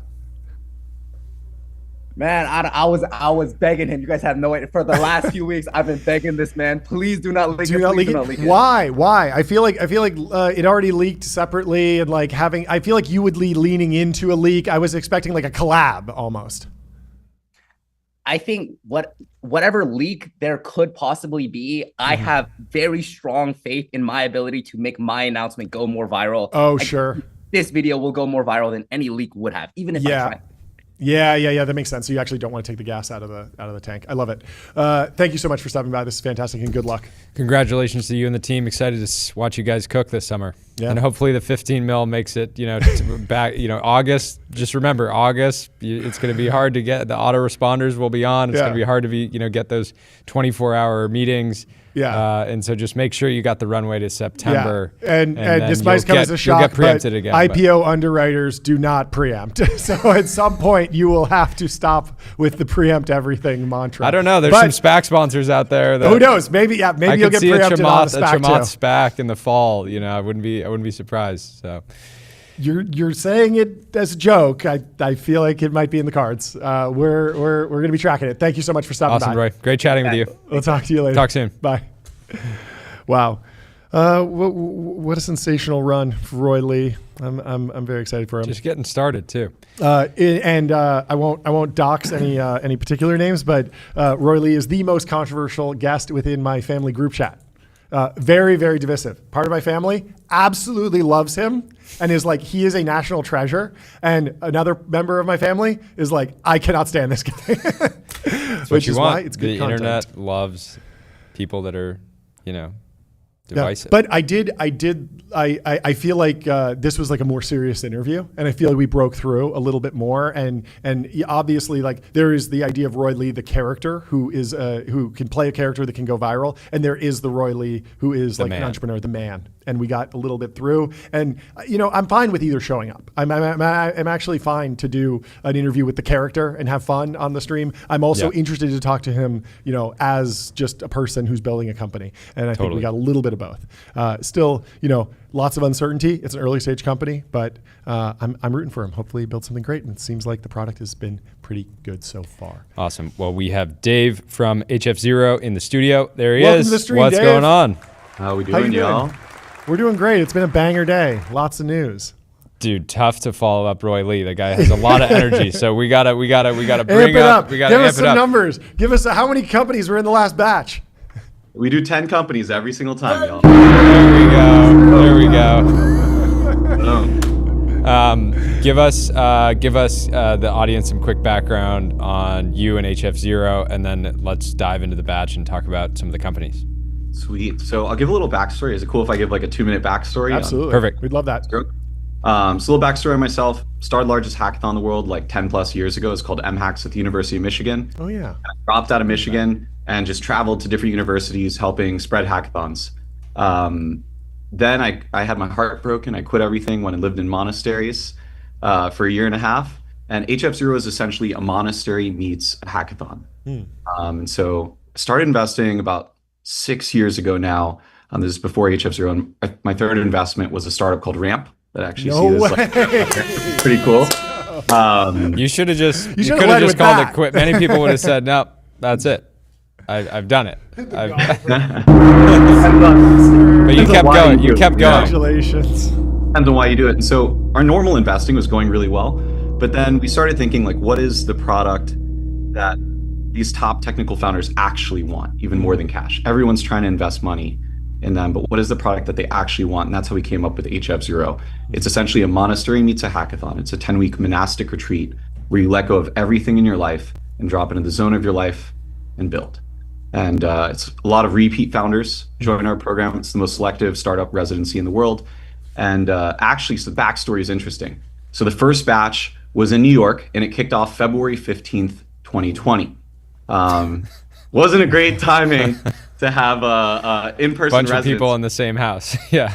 And so 2 weeks in, I had to shut down that like 0th batch. But I heard the day that I shut it down, I heard that Taiwan didn't have COVID. So I flew to Taiwan that night in the hopes of keeping the stream alive. I spent 6 months learning Mandarin, building political relationships, convinced them to give me visas. Then I flew everyone to Taiwan, and we were in the first full HF0 batch in Taiwan in the middle of COVID. It was the only country in the world that didn't have COVID. And that batch worked. Then my co-founder at the time, Lucy Guo, who started Scale, she was in Miami, and she was like, yo, Dave, Miami has like 100 investors for every technical founder. You know all the technical founders. We bring them here, they're gonna have a great time, fundraising and everything. So we started Miami Hack Week. Then we ran 2 batches in Miami, and they went amazing. She was totally spot on. Then I decided to go all in on HF0, and we were thinking really deeply about where we wanted to do it. San Francisco was dead at the time, but we came and visited, and it seemed like it was just having the sparks of life coming back. And so we were between New York and San Francisco to base it. We decided to take an early bet in this latest wave on San Francisco, in a big part due to like Gary Tan and the work that he did, like kind of getting the city shifted back in the right direction. And we've been holding on for dear life since then. We started this hackathon in San Francisco called AI Hack Week, which happened to be the week after ChatGPT came out. Good timing. You had some bad timing the first time around. Good timing that time. Yeah, that's great. Good timing in Taiwan, good timing in Miami, good timing in San Francisco. And then the program's just been taking off. Since we moved to San Francisco, we've had about 35,000 teams start the application to HF0. We still only back 10 teams at a time. It's been 10 teams from the first batch. Wow. It's still 10 teams at a time today. I love what we get to do. We pour our heart and souls into it. And when you work with 10 teams, you actually deeply get to know each and every one of the teams. So we really love what we get to do over here. About how many batches a year? Is it 3 batches a year? 3. Cool. Great, interesting. Yeah, I think you know my buddy Evan Stites Clayton from Teespring. I hung out with him very, very early, and he was like a couple of years ahead of me in like the venture world, and gave me a bunch of amazing advice that was very, very helpful. But the last time I ran into him he was at YC Demo Day, Alumni Demo Day, and he was writing a poem about every company that went on stage. And I was just like, I think he was like maybe thinking about investing in them, but I was just like, that's a very different way to process and internalize. And I mean, even in the age of AI, it's like the one thing that like the LLMs probably couldn't do a good job at. But great guy. I mean, have you read the poem? It's rough. Jokes are rough, but poems, maybe. It's all rough. But Evan's poems were epic back then. That was how I would view the demo days. I would just read his poem. And he'd post them all. It was great. Yeah. But I want to hear the story of like, tell me the story about one particular company that particularly surprised you or did something unique throughout a particular batch, and really take me on the story of like what can happen. What does great look like in the context of this 10-week sprint? Yeah. So the company that comes to mind right away is OpenRouter.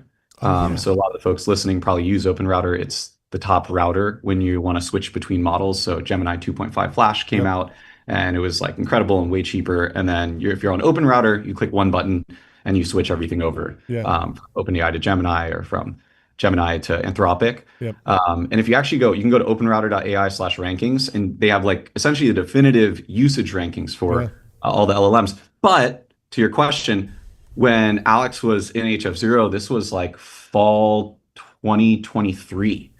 And back then, there were only a few models. And so he took this really contrarian bet at the time that actually there would end up being a long tail of models that people would use, when at the time, everyone thought it was going to be like one model to rule them all. And so at that time, there were very few models, and this bet wasn't even true. And actually, in the middle of the batch, he almost gave up on that thesis. He was like, man, maybe I'm wrong on this. But in the context of HF0 being with 10 other teams who were like on the ground, who were pushing these models to their limits, he ended up like having the right surroundings, the right community and stuff, where he actually like stuck with this kind of crazy thesis at the time. And now if you go to their website, OpenRouter, like they're doing like trillions of tokens a week. So that one's It's a great story. We're actually having him on the show soon, so I'm really excited to meet him. I've never met him, but he seems like an amazing. Yeah, so Alex was the founder of OpenSea before he started OpenRouter. So that's where I know his name. He was in my YC batch. Yeah, amazing. I didn't realize that. Second time founder. That's such a unique thing, and you wouldn't like. A lot of people don't think that like second time founders or someone as successful as him would go through any sort of program. Usually, it's just like straight to Series D. There's so many stories. You did Crossment super early too, right? I remember Dave called me and he's like, you got to talk to this company. They're insane. Yeah. They were raising on an uncapped note at the time. And I was like, the whole round uncapped after HF0. Yeah. You did this uncapped round with with a discount, of course. And I was like, I couldn't get on board with the uncapped note personally. And I ended up having to invest like 3 weeks later, at whatever the Series A price, and you were totally right on that one. Yeah, I want to talk about those repeat founders. This is something that kind of shocked me. So I went through YC in 2012, and then my first company went through YC in summer 2012. Then went back through in winter 16, and I was like, I'm still like a founder. I'm still like a startup guy, but we'd scaled the first company to 50 people. And I was very much in manager mode. Like I had like gray hairs on staff and like managers. And even though we had enough money to hire people, there was this big mental shift. I remember Dalton Caldwell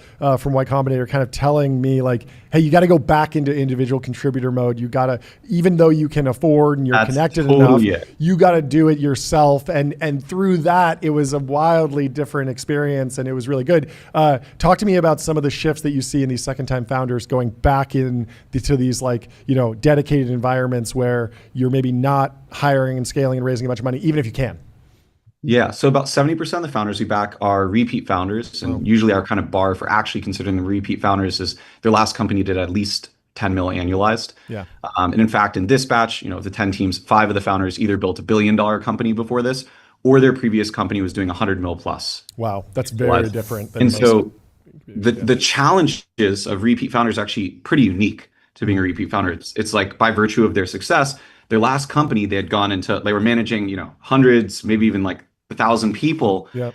But that wasn't the recipe that made their first company successful in the beginning. They know that. Yep. And by virtue of their success, they're usually angel investing. Yep, they're advising startups. Everyone wants them to speak at their conference. They might have families, all sorts of stuff. By then, 60% of the teams we back, someone has a kid. Wow, yeah, very different from early YC stuff. That's hard mode. Yeah. And so the challenges they have are different. And so actually our like the residency that we offer is like very different. It's not an accelerator. It's not incubator. It's a residency. Mm-hmm. They actually like leave their normal life for these 10 weeks. And we subtract everything from their life. So our whole thesis is while everyone's focused on value add, we focus on this thesis of recursive subtraction. That actually our mantra at HF0 is the most insidious distraction isn't networking or conferences or this or that. No, it's the second most important thing in your business. Yeah. And so founders are so often so good at doing the second, the third, the fourth, the fifth, the sixth, seventh, eighth, ninth most important thing in their business. But the first, the most important thing in the business is usually a blind spot. Yep. It's usually something that you only see when you force yourself to stop doing everything else. And then you're on that second most important thing. That's very important. And you ask yourself that question, is this the most important thing in my business right now? And it comes up for you and you just can feel it's not, but you don't necessarily have clarity yet. Yeah. On what and then you realize, oh man, I've actually been afraid of this thing because if I go here, I might find out that the whole business doesn't work. Yeah. So that's why it's usually there's some fear that is holding. And so by doing this recursive subtraction, startups just end up like zooming forward. Because in the beginning of a startup, like early stage, you essentially have two things. You have like your rate of realizations, and a lot of this comes by like talking to your customers, and then you have a grind. And the residency format allows you to increase your rate of realizations and then grind like you've never grinded in your life before. It's like pretty insane. So that's why like in our last batch, 40% of the teams broke 3 mil ARR by demo day. So like the results we're seeing, like even if you're Sequoia, you shouldn't be able to pick this well. And I think it would be hubris for us to like we're getting amazing founders, but I think it would be hubris for us to think it's just that we're picking this well. Part of it is the selection bias. The set of founders who are repeat founders who are willing to leave their nice apartment. Most of them made money on their last startup. Going to leave their nice apartment and move into the residency for 10 weeks. They're serious. Yeah. They want to birth their life's work. But the other part of it is that the residency works. This format of company building, I think a lot of companies like kind of did it in an emergent way, like Apple in a garage, Facebook had the house in Palo Alto, even Devon Cognition had the house in Atherton. Yep. So a lot of companies kind of do these residencies without fully realizing it. We've figured out a way to do this to like a whole other level, and it works like every single time. We're just getting like the results don't even make sense. I can imagine a conversation, with a CEO in one of the batches, and they're saying like, oh, I'm worried about this, or like this thing's working, et cetera. And you're like, but what are you afraid of? Yeah. And they're like, oh, I'm not really afraid of anything. You're like, no, what are you afraid of? And then they're like, oh, I'm afraid of this thing. And then you're just, you're effectively the sensei. Yeah, so. You can't really directly just ask it like that. You actually have to like stop doing a bunch of the other things that are important but aren't the most important thing. And it's only when you actually subtract over and over and over again do you actually have the space to even realize that you might be afraid of something. Yeah, totally. We keep coming back to this X thread about the motivations of the modern Silicon Valley founder by Anna. I want to get your reaction to this. She identifies a trend. She says there's a cultural shift in the startup ecosystem that has moved from contrarian rule breakers and hackers to the overachieving STEM kids for whom being a founder is simply the next box to tick. And it seems like you have carved out an area or like a weird, I don't even know what, just you still have to be taking a risk to do what you're proposing. And I'm wondering if you can comment on that trend as like, it's like sacrifice. Exactly. There are ways to do founder that are high status now. And low sacrifice. Talk to me about the status symbol that being a founder is and how you think about that within the context of your program. So one of my core values is substance over hype. And so actually like at HF0, we actually kept the lowest profile possible for the first couple years of the program.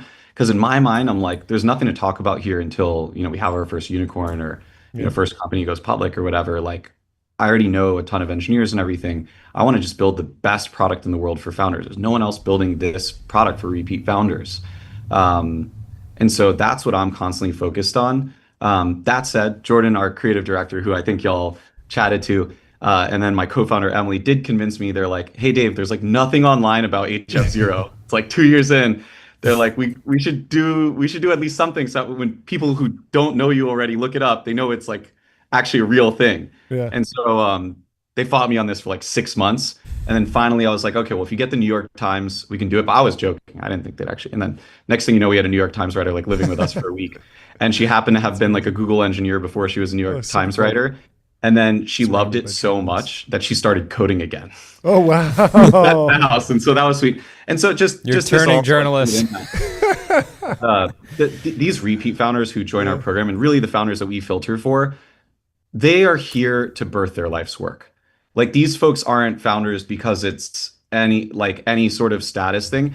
They're founders because like whatever like way they grew up, whatever like childhood like trauma. Shit they can't not be founders. They can't not build things. So that's like when you're at HF0, you're surrounded by a bunch of people who like, it doesn't matter how high status, low, they just like can't stop themselves from building. And yeah, that's the really cool thing. And it's, it's only 10 teams and just you're surrounded by other folks who are like this kind of, I don't want to say addicted, like it's a sacrifice thing. It's like a very painful thing starting a company. And they've done it, like most 70% of the founders back have done it before. They've been through that pain. And then for some reason, they're like sick enough to like do it again. Yeah. And I respect the hell out of them. And then seeing I watched like a little clip of Roy's thing earlier, and there's a big part of him that's excited about the fame and the attention and all this stuff. But another thing he mentioned was around like the BCI stuff. Yeah. Right. We had a startup in our batch. We just had our demo day this week called Conduit that literally they had a huge breakthrough in like neuroscience research where they have the first helmet that can actually like read your thoughts before you type them. And it doesn't work every time, but when it does, it's like fucking nuts. And a week ago, this didn't work. And then now we're right on the verge of like literally as a coder, like you being able to wear a headband that actually even, because think, you have the thought of what you want to build, then you're bringing it into English language, then you're bringing it to code, and there's just like loss every step of that way. But if you actually could just see the image, the concept, the thing they're thinking in their head, like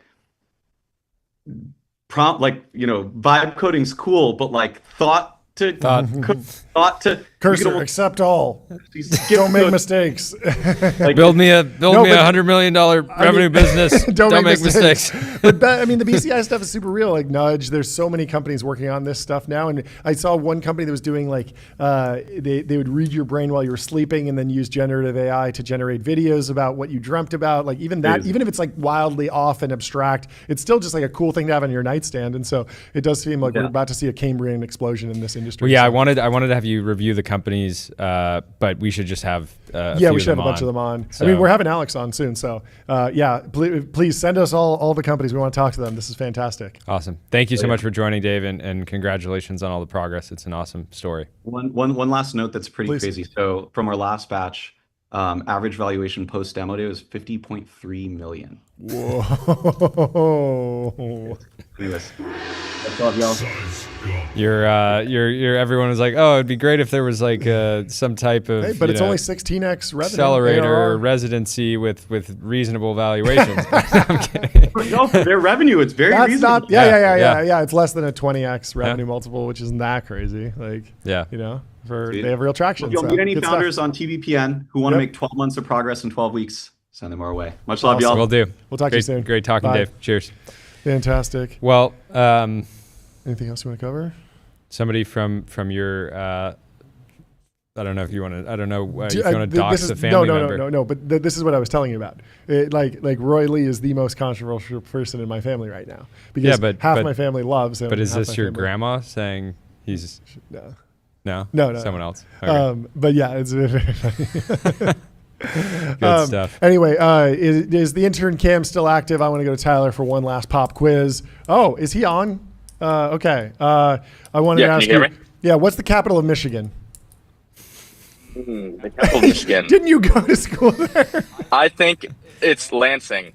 I think you're maybe leaning on Cluli too much at this point. I don't know. Really, I don't know if you're cheating using your brain, or I can't really assess the product. You know, you have too much domain knowledge on Michigan. What's your name? My name. Let me think here. It's like that paper that just came out, right? Yeah. Do you think that based on your use of Cluli, do you think it'll make you smarter, or do you think you'll take your foot off the gas? I mean, I was thinking. Let me think about that, actually. I think probably the latter, honestly. I mean, it's just like I just don't need to think. I don't need to store any knowledge in my brain now. So maybe it frees me up to do more, reasoning tasks. Okay. But even then, once they get O3 in here, it's really like everything's covered. So no reasoning necessary. Did you get a feeling for what model was under the hood? I don't know. I think I could probably check. But I'm not sure right now. It's so weird interacting with somebody using Cluli. like every answer is like, and then you don't know if they're reading Cluli or not, or just actually thinking.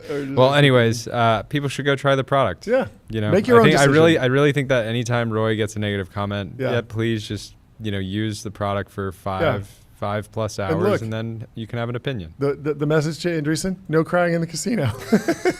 Because Roy Lee, there's probably a viral video of him going to the casino soon. Pretty soon. That's going to make a lot of people angry. And so Chamath is talking about SPACing again. Yeah. So I think Cluli's a good target. I bet it's not the craziest target out there. Not the craziest. Chamath's in Mr. Beast, Holdco. Yeah, there's a lot of revenue there. It's growing. The market needs a pure play AI. They love viral pure play, a pure Roy play. Yeah.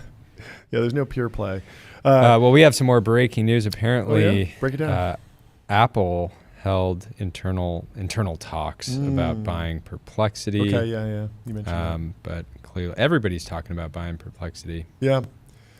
I mean, it would be an interesting way to just beef up Apple Intelligence and Siri very, very quickly.